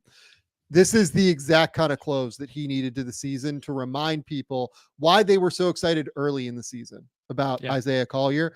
I don't think he's in the mix for the top 5 anymore, but I think that once you get outside of that group, somewhere in like the 8 to 20 range, I think makes a lot of sense. I have him 8 to 14 is where I have him. He's slowly like I was one of those guys that dropped him way down. And then I was like, man, like you said, how many kids have we seen shut it down in this situation for a team that's not very good? He's come back. I think he's absolutely reminded people. He's improved his stock, the way he's got to the free throw line. Couple games he shot it well. His size always stands out to me. I worry a little bit about like how much he plays bully ball, and then does that translate to the NBA? Yeah. There's some questions defensively. I have him right there next to Dillingham. But yeah, so he was the first guy that I was interested in. Yeah. And to be clear, I would take Dillingham over him. It's not that hard of a choice for me either. I have them pretty close to one another right now on my board. But I would take Rob and not really think all that hard about it, I think. Okay. My next one is a G League Ignite guy that I'm really interested. I talked to a scout recently, was like, hey, why is this kid not in lottery conversation? He had just watched him in person and came away pretty impressed. I don't think the Ignite has been a good context for this guy at all. Because I think he is not a offensive creator. He's a kind of a play finisher. And I think he's played out of position at times. Tyler Smith, highly recruited, kid coming out of high school. What is the draft range for Tyler Smith out of the G League Ignite? So I will say this. I totally disagree with the idea that the Ignite has not been a good situation for him. Okay. I think that they've actually done incredibly well by him, minimizing his faults in a lot of ways and allowing him to do what he's great at, which is knocking down shots and occasionally taking advantage of mismatch opportunities and, just finding, little ways to, space the floor and run some pick and pops and things like that. They've really simplified his game in a way that I think is valuable for him. I haven't seen a lot of passing playmaking ability. I haven't seen any defensive ability yet. I think he's so young. You don't he could come around. I don't want to write the book on Tyler Smith's, defense, right? But it's bad right now, man. He's got a case as probably the worst big defender in this class, I think. And I do think he's a big, the way he moves. I think he's like a 4-5, hybrid big kind of player. So he's really bad with angles and ball screens. I don't love the way he flips his hips either. I think that he's a little bit, I don't even know that I want to say stiff. I don't know that that's fair, but I think that flipping his hips particularly is going to be an issue. I don't think he's big enough really to play in drop coverage, but I don't think he's quick enough to play in switches necessarily. Okay. So I don't know what the defensive role is. He's someone I'm not as high on as the general community seems to be. I see Tyler Smith, quite highly rated. And for what it's worth, when I talk to teams, I think they're closer to where I am than where the public facing people are. I have Tyler Smith in the 20s right now. I would say his range is probably 15 to even 35 right now, if you made me say. I go a little bit wider as we kind of extend out because it's really just a matter of preference at that point for teams. But, there are teams, I've talked to some evaluators that do like the shooting ability, that really think he could be an awesome pick and pop, floor spacing big. But the defense and processing are real concerns right now for teams. So I guess my question then is you said a 4-5, where do you think he ultimately has the best role? Because my issues with the Ignite has been, I think he's a 4. He's had to play a lot of minutes at the 5. He doesn't have a true point guard creator. And again, Tyler Smith is a guy that's going to stand in the corner, knock down shots, pick and pop, knock down shots, ghost and pop, knock down shots. And then defensively, I agree with you. I don't think he is a ball screen coverage defender. I think if he's going to be useful, it's off the ball, low man, rotation, verticality, playmaking in that way. And that's why I've had issues, I guess, with the role that he's been asked to play with the Ignite. So 4s have to both be able to do the low man, weak side stuff, and be able to defend in space. which he can't do. He cannot do right now. He can't do right now. And the other thing about like the lack of passing playmaking from the Ignite guards, and like I'm generally there, I think those guys can actually make like pick and pop passes and make, little short roll passes. It's not like he's rolling to the rim all the time, right? Like a lot of his dunks are dunker spot, cuts, things like that. I think he's actually like pretty good cutter. I'll say that. Sure. Yeah. Real project. I wish that he was like going somewhere else next year. Like I would love to see him develop like in a different context as opposed to being in this draft, but he'll obviously be in this draft. Yeah. I just think he's such a project on defense and in terms of the processing that it's going to take time for him. Like we're talking like multiple years for him, and teams aren't always enthused about that. I have him 15 to 27. Okay. Adem Bona, a guy that I don't know that we've talked a lot about, just here on the pod, just not for any particular reason.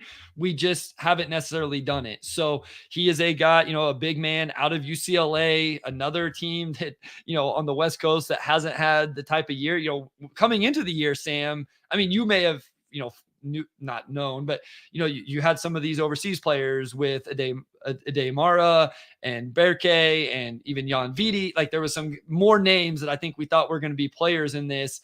I don't know if those guys are all those out. Kids just picked, and I talked about this at the start. Like those kids picked the wrong school. Like Mick that's just like not. It's not the way to go about it. Yeah, but real quick. Mr. Ray asks about, I think Tyler Smith is, closer to 6'10", 6'11" than 6'10". Hopefully he can be like a thinner Christian Wood style 5. I don't think teams want that. It's kind of my thing. Like you bring up the name Christian Wood as a 5, given the way he defends, teams don't want that. Continue on Adem Bona. No, like I say, like I brought those guys up, but Bona is the one I want to talk about just because I'm kind of interested with this and energetic, really twitchy big. I don't know what he caps at in terms of like, is he actually ever a starter? Because he is a little bit quote unquote undersized, physically looks good. He's going to be an absolute nightmare on the offensive boards. Let's say just plays hard, rebounds, all of those things. Where are you at with the Adem Bona and his draft range? So limited. He's so limited. I feel like, 1 to 2 assist to turnover ratio, not a shooter, kind of undersized for the center position. I love the mobility. I love the effort. I love the energy. He's a second rounder to me though. Same. Like no questions asked. I have like 30 to 45. Would you go even wider or maybe not high of a high end? I'd go wider and even wonder if he's like a transfer possibility.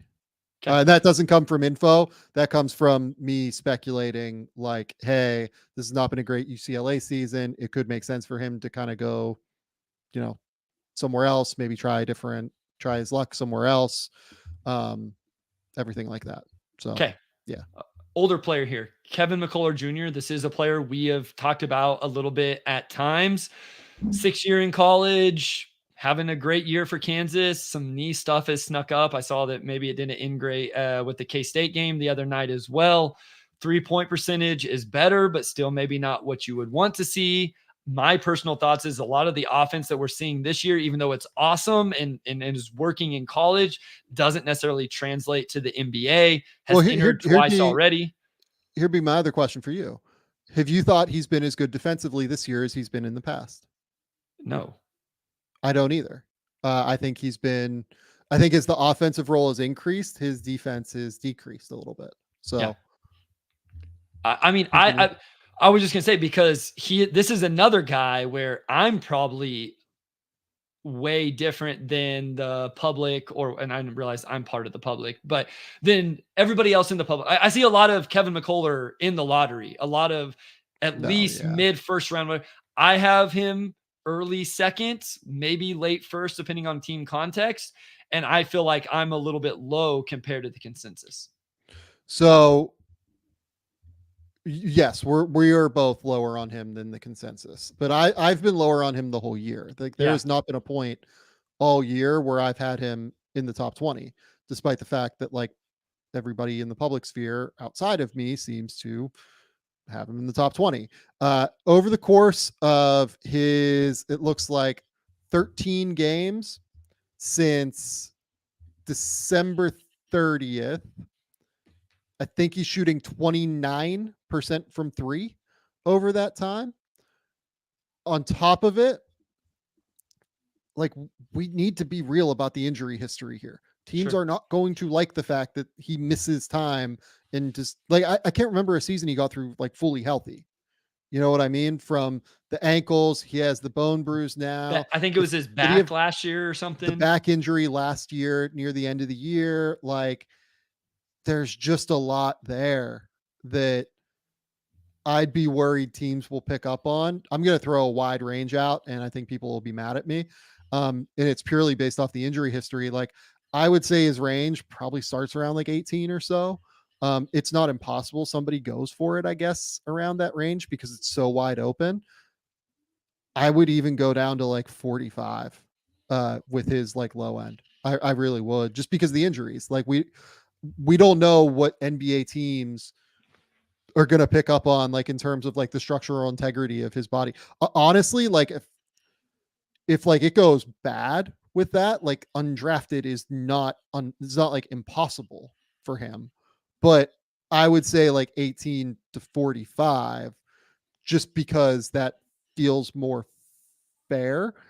I would also say that I have him as a second rounder right now, but I've been lower on him through the process, and that's fine with me. Yeah, I have him at 31 as well. And I know people are like going to yell at me because I've been super high on Dalton Connect. Like, I just don't even think it's close to the same. Not even the same, not even it's remotely close. And it's not the same Yeah. path in terms of, like, Kevin McCullough has played at 6 years of college basketball at 6 high major Division I programs. You know, he's been through the NBA draft process twice and got that feedback. So I don't think it's the same type of conversation in terms of age.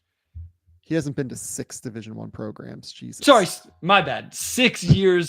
He's had 6 years of Division I basketball, all at Division I programs. I'm saying he's had 6 years of high major Division I coaching and all of that stuff. All right. Maybe okay, I need some of the what is it? Magic Mind. Yes. All right. Ethan Almanza. Where are you at on Almanza, another NBA G League Ignite player? Yeah, wide range, interesting player. You know, a guy that I think is not helped by the Ignite, to be honest with you. Whereas Tyler Smith is somebody who can shoot, and thus, like, it's a little bit easier, I think, for him to be able to get his shots. With Almanza, because they have no spacing, his game is so predicated on like pick and short roll, roll all the way to the rim, posting, things like that. I think his game has not been helped by the Ignite program. Another guy, like, kind of similar to Bono, where I wonder if, he could get, like, do you try and run it back, in the G League? Do you try and like do like an NBL Next Star thing? Like, what do you do is a really interesting question for him, I think. 25 to 45, I would say his range is right now. I think he would get picked for sure. He's like the most decorated European basketball player, basically, in youth competitions since, I think, Jonas Valanciunas. So he'd get picked for sure. It's just, I wonder if it might not be as highly as he wants to be picked. Maybe. Yeah. No, you brought up the NBL before. I just wonder where's the cutoff of, okay, I don't feel comfortable with where my draft position may be. And, then what is the play? I agree. Yeah. I still don't love the Tyler Smith context with the Ignite. I think it's even worse for Almanza, though. Like, we agree there in terms of, what he is as a player doesn't play to that at all. It doesn't play to his strengths at all. No. Okay, another player off to a really bad start, has shown some signs recently. For Kentucky, Justin Edwards. Where are you at with Justin Edwards? Has he's shown a little bit of life here? I know some people who really like the defense. The jumper has shown at times. I know we talked about him, I believe, the last episode. Has he, I had people like tweeting saying like, hey, like, he should be back in the first round. He should have been in that conversation when we brought up something about freshman who could end up at the Jalen Johnson freshman, I think was the conversation. Yeah. And we brought up Justin. We just didn't say necessarily at 20, but so what is the draft range for you for what you're hearing with Justin Edwards?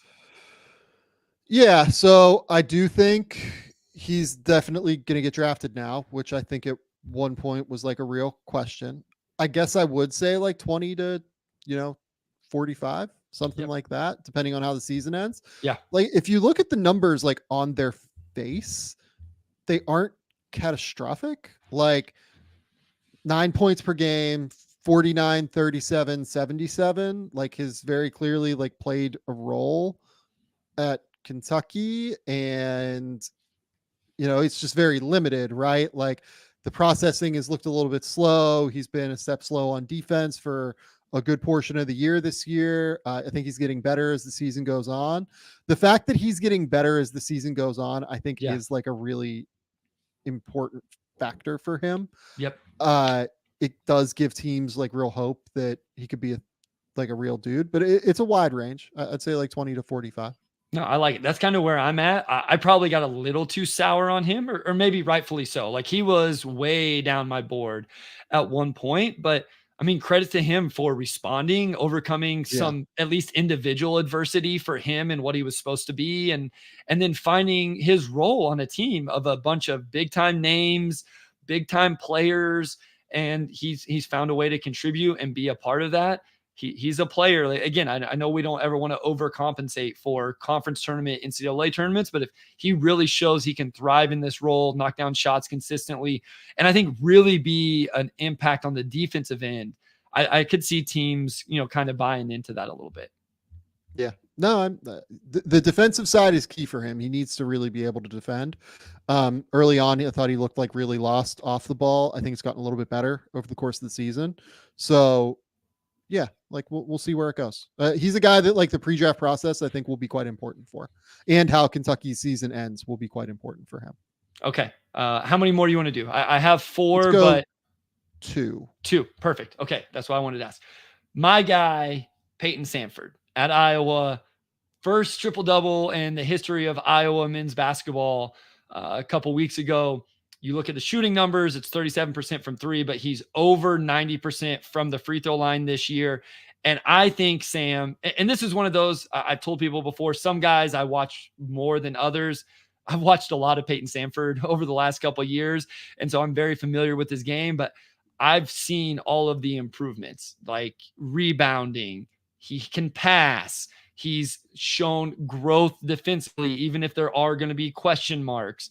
And again, the shooting is better than what people are going to think based on the 3-point percentage because of the level of difficulty.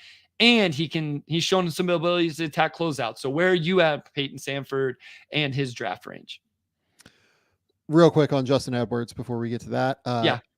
In his last 9 games, 11 points, 3 rebounds, 1 assist, 1.4 steals, shooting 62, 54, 83. So like really, really good 9 game sample here for Justin Edwards.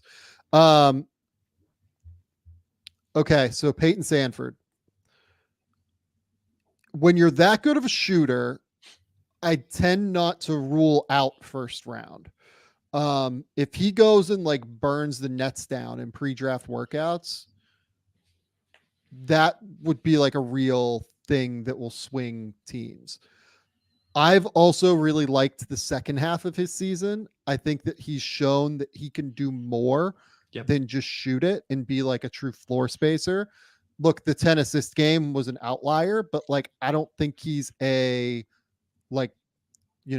only pure floor spacer. Like I do think he has good IQ and like understands where to pass it, how to make plays, how to use the threat of his gravity to his advantage as a scorer. There are some like Wiescampy aspects to him where like Wieskamp, went 40th or whatever. And, is, I think in the G League right now, like kind of figuring out what he's going to do next. I think he's probably a little bit of a step above that. I would say 23 to 50, because I don't know if every NBA team has like really like locked in yet on Sanford, so I'd go a little bit wider, but I wouldn't rule out late first round. And I wouldn't rule out like him going back to school either at this point. Like that's a real distinct possibility, I feel like, too. How tall was Wieskamp actually?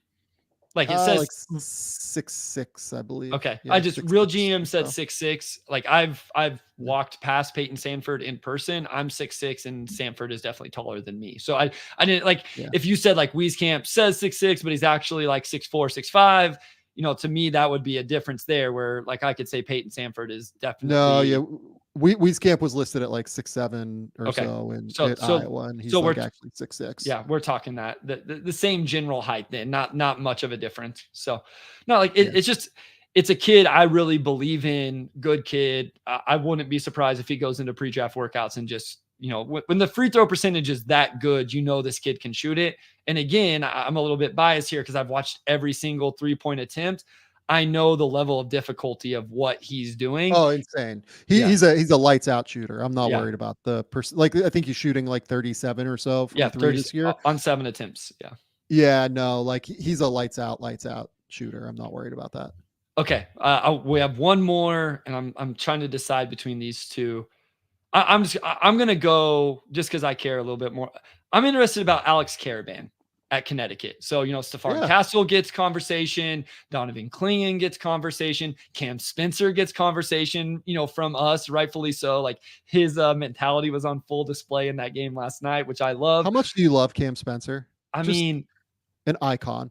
I truly love those type of players. And like, I am very, very soft spoken and all of that stuff. Like, but I understand how the game of sports in general work and the mentality you have to have. And I kind of like guys who have a little bit of that edge to them. Cause at the end of the day, Sam, you need that in the NBA or you're going to get worked over. So I love that about Cam Spencer and he backs it up with this play as well. But Alex Caravan, let's give him a little bit of love and due diligence for his game. A wing who can really shoot it, younger, just in his sophomore season. Where are you at it with Alex Caravan? Because I kind of tend to like him. I've had some people push back, like, can he move? Can he defend? Yeah. I like his game, though. I think same range as Sanford, to be honest with you. Yeah, that's where I was at. I think Caravan can really shoot it. I think that honestly, his game is even like a little bit more well-rounded than Sanford's in terms of like, I love his processing ability, the way that he spaces, the way that he thinks about it. Whereas Peyton is like running off of actions all the time and like running off of things. Caravan does that from time to time, but more often I feel like he's generating looks just from like his natural intelligence of like spacing the court, knowing when to cut, knowing how to play at a really, really high level. I love Peyton Sanford. And I also love Alex Caravan's game. I really, really think that he's like a sneaky first rounder that nobody's talking about, in a similar vein to Sanford as well.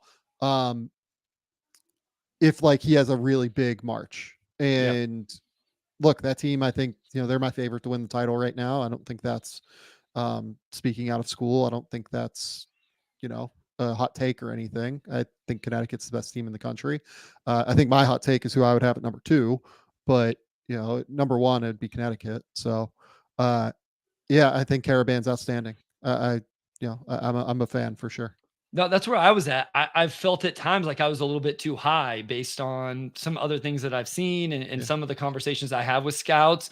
The thing is movement skill. Like that's the big number 1 thing. Like, can he move side to side? Can he move laterally? Is he going to be able to guard in the NBA? And he has to prove that, I think. But he's really, really smart, man. He's just really smart and he gets by. And he's longer than you think too. I think he has like some real like length, it seems like. I don't want to throw out a number in terms of wingspan, but I feel like he has longer arms than what people think.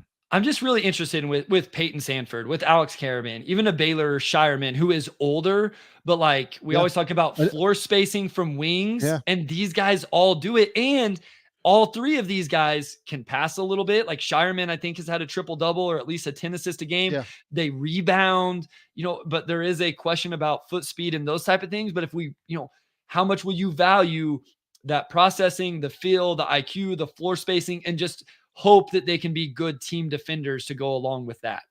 In terms of like the guy, like how I would rank them, and this is so subject to change based on pre-draft workouts and things like that. These guys are all really, really close when I say this. So like, don't take this one way or another. In my conversations with scouts, I would say that they are ranked probably Shireman at 1, probably Sanford at 2, Caravan at 3. Okay. I would say within that group right now. Again, like I've done phone calls for the last 2 days and then leading backward. Like I feel like pretty, like I have like a decent pulse right now. Yeah, I think Baylor is a guy that like teams are a little bit more enthused about than what maybe the public has right now. No, that's interesting. I almost put him in there, but again, like, yeah, I would have assumed Baylor was going to be 3 on that list. And so that's interesting. No, okay. Teams are really interested in Baylor because of the passing, the rebounding, obviously can shoot it. I'll be honest with you. Like my question for Baylor is he as good of a shooter as those guys are? Yeah, I would agree with that. I think he probably is. Like, I think that, end of the day, I mean, that dude takes crazy difficult shots very similarly to Sanford, particularly. I think as shooters, I'd probably rank them Sanford 1, Shireman 2, Caravan 3. I agree with in terms of like functionally being able to space the floor, create shots that way. But yeah, that's a tricky one, I think. So sure. that's going to be interesting as people really dive into the film. I still think people will be surprised at the way Peyton Sanford can pass the ball. And you're right, like like the 10 assist game. I think he had 6 in the first 8 minutes, and sometimes that stuff comes down to guys just making shots. Totally. And then when you get into team construct as well, like in terms of what UConn runs compared to what Iowa runs compared to what Creighton runs, like Peyton Sanford is on the worst team by far of the 3 guys we're talking about and is having to play as the best player on that team, where Shireman's playing off of Trey Alexander to an extent, Ryan Cockbrenner to an extent, just as a big that, has gravity. And then obviously we know about all the talent at UConn as well. So yeah, it'll be interesting. I would agree definitely on that Sanford being the best shooter, even though I like Caravan and Shireman shooting. I think Sanford might surprise people with what he does with his intangibles, passing, rebounding, even defense. But yeah, all 3 of those guys are interesting prospects. All right. Last thing that we need to talk about before we go. Okay. Liam McNeely has asked to be released from his national letter of intent from Indiana. Okay. I did not see this. I assume this was not coming based on the news that came out last night. When the news came out last night that Woodson was definitely coming back for another year, I assume this was not going to happen. So this is Mike Woodson is back for another year. That was reported yesterday. The admin just, I think, I'm not going to say anything. I've not heard different things, but I don't know how comfortable I should feel sharing some of the stuff I've been told. It seems like it's a real mix, I guess, of people in that admin, and they kind of decided not to move forward with moving on from Woodson. But I mean, this coming on the heels of Mike Woodson being announced that he'll be back next year, and the next day, literally his 5-star recruit, who is exactly what they need, by the way. Yeah. Like, this team does not shoot threes. They have a sniper coming in from Texas and Liam McNeely. Like, that's a bad look, I think, for the Indiana program. That's a really bad look. I'm fascinated to see. I really like Liam. He's probably the player I'm most familiar with in this incoming class. And I realize he's not like top of the rankings, but this kid can really, really shoot it. He works really, really hard. He's playing for Montverde. For anybody who doesn't know, he's from Texas, but he's playing for Montverde, with Cooper Flagg and Queen and all of those guys. I think he has a little more to his game than what people give him credit for at time. Again, with some of the passing, he's really focused and worked hard on attacking off the bounce and those type of things. And he will guard. He has a good body too. Like he's built well for his age. And I think he wants to guard. He'll take charges. He'll rebound. He'll do those little dirty work things. I'm very intrigued by Liam McNeely and think he has a chance to be a real factor in the 2025 draft. And some other college is about to get really fortunate whenever they get a commitment from this kid, if it all does go through. Well, my immediate reaction here is like, did Liam, and this is me speculating totally, right? Did Liam McNeely look at the fact that Mike Woodson in that offense is currently 352nd in 3-point attempt percentage? Yeah. This season. They were 354th last year, 321st the year before, and just go like, this doesn't fit my game at the end of the day. Okay. They let guys shoot, like, Mackenzie Mbako has taken 134 threes this year, and he's nowhere near the shooter Liam McNeely is. No. But like, I feel like that offense does not generate open threes for its players. It's all spot up, and they're going to get a closeout on you because there's no movement within that offense. Really, they run all of this like terrible 3-around-2 like post up stuff. Mike Woodson last week said he still strongly believes that the college game is played inside out. Yeah. Which honestly, like, that quote got kind of clowned around the internet. I don't think that's a crazy take for what it's worth. I truly don't. A lot of the best offenses in the country, from Arizona to Gonzaga to Purdue, like, they play inside out. It's okay to play inside out. It's okay to get paint touches and get your guards to be able to touch the paint and then spray out and kick out. That's playing inside out. I think a lot of what he wants to do is like post up inside out. And you can do that. Purdue, Gonzaga, Arizona, these schools prove that, time after time, year after year. The problem is that there are two things, and I kind of tweeted this, but you have to be very intentional about how you build your roster around those guys if you're going to do this. If you want to have Malik Reneau, who I love as a player, and you have Khalil Ware, who I think is like a pretty good player. I'm not as enthused about Khalil Ware as a draft prospect as what I think like many others seem to be, but he's clearly a great college player. If you want to have those guys like be your post threats, that's fine, but you can't have any non-spacers around them, point blank. Like, Trey Galloway is a like pretty good player, and I know he made 46 from 3 last year, but he's a sub 30% career 3-point shooter, right? And I think Trey Galloway is like a fine basketball player.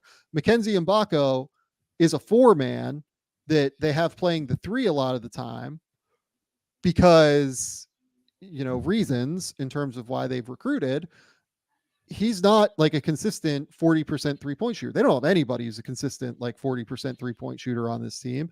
And you desperately need guys who can come in and space the court around those post players. Otherwise, you're just going to get doubles. You're going to get turnovers forced. You're going to get all sorts of difficult spots for your post players where they have to make decisions. It's just going to bog down the offense in such a substantial way. And to me, when I see that like Indiana, in terms of, turnover rate, has never ranked in the top 75 of the country while Mike Woodson has been there, I think it's in large part because of that.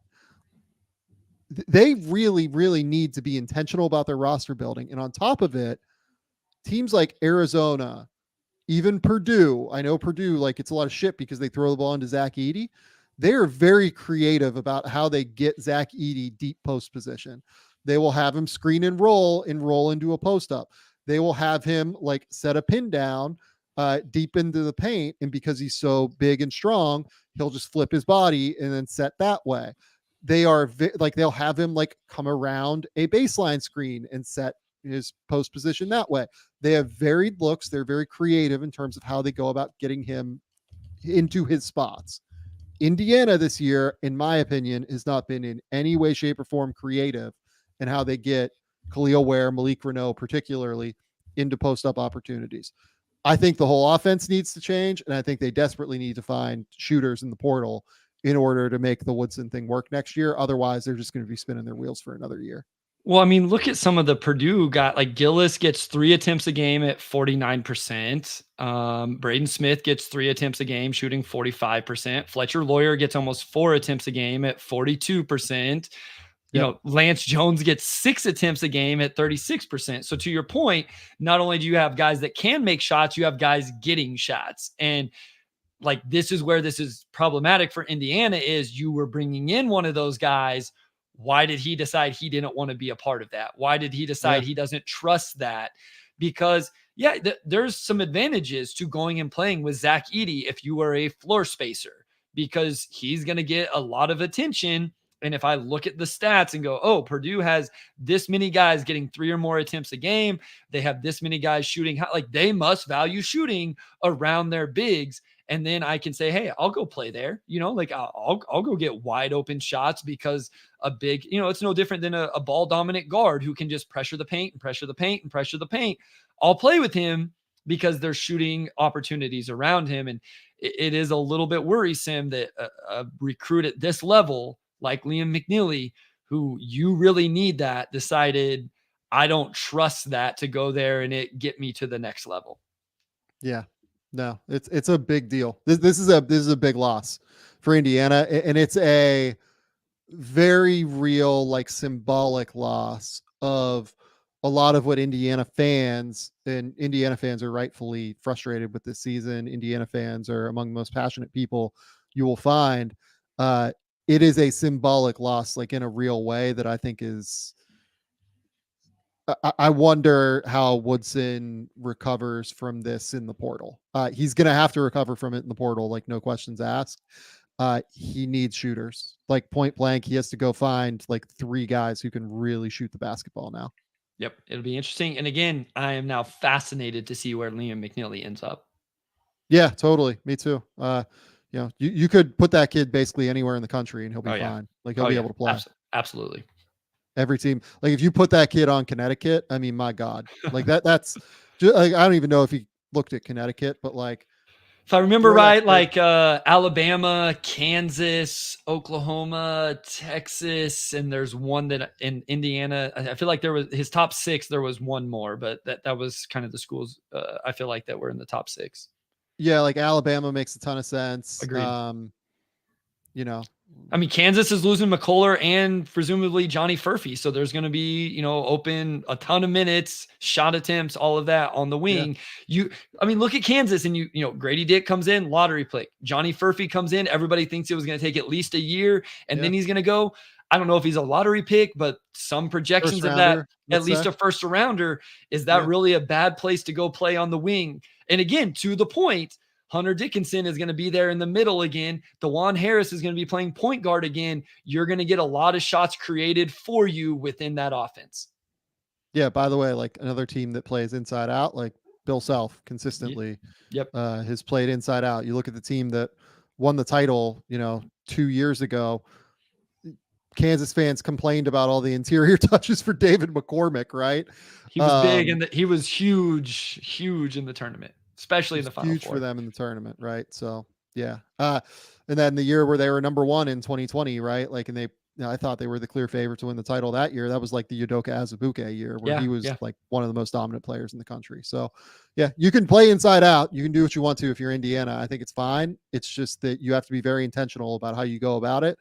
And to this point, Mike Woodson has not been very intentional, in my opinion, about how he's gone about it, unless he's had Trace Jackson Davis, who has been outstanding for Indiana in the 2 years that Woodson was there. But even his first year, before Trace, like, really developed a lot of the like, short roll passing, like, ball skills that he developed, like, in his senior year or last year there, it was harder for Woodson to, like, really figure out how to make him super impactful. The 2023 year was amazing, and he was amazing, and they were a top 4 seed in the tournament, but he needs to get a lot more. I think intentionality is the key here. He needs to get better at creating opportunities for those guys. Okay, Bryce, tell the people where they can find your work. Tell the people what's going on for you. Yeah, so at Motor City Hoops on Twitter, that's Detroit Pistons content, that's NBA content, NBA draft content. Even when I just watch a random NBA game for, this podcast, so we can talk about the Timberwolves and the Cavs, I'll make little game notes, put them on the Substack, tweet it out. So follow that if you're interested in those things. They're literally my raw notes. It's not like paragraph form or anything like that. Game Theory Podcast here. And if you're a Pistons fan that doesn't already know, Pistons Pulse, Apple, Spotify, YouTube, wherever you listen to podcasts. Had a blast, Sam. Always enjoy it. It was great. Go to The Athletic. Keep me employed over there. We'll be back on Monday, right? Sunday, your time? Yes, we may need to talk about that. Me and the wife have scheduled a staycation, so let's talk post-recording. You'll be staycationing. We will not be recording on Sunday. We'll figure out what to do. Just don't staycation the next Sunday because NCAA tournament selection Sunday is the next Sunday. She knows better than that. By the way, my wife and I are not on the Saturday. Like we have, it's our literal 10-year anniversary of us like being together. On the Saturday. So we're going out to dinner. So of the first weekend or of selection of like conference tournament, the conference tournament title games. Ooh. So yeah. So here's the thing. Like I've told people this. No brainer for me to go to dinner. Like I'm ecstatic to go to dinner. My wife, like I married, one, she's beautiful, but two, she was a college hooper and completely understands all of this. And she actually took Friday off of the first weekend of March Madness. Like she gets into it as much as me. So I will be teaching on that Friday because spring break didn't line up. She will be home by herself, taking a day off from work. Hopefully I'm not selling her out here with her occupation, but she will be taking that Friday off to watch March Madness. So she's fully invested in this as well. Have you seen the Pacific Pepperdine score? I saw that they were winning by 49.5. Right? Was that the score? They were up 58-9. And by the way, this is like a fired coaches bowl too, because both Romar and Perry have been fired. And Houston Millett hit the portal yesterday, so he's not playing for Pepperdine. Yeah. Goodness, what is going on there? Okay, let's get out of here. Until next time, we'll talk soon.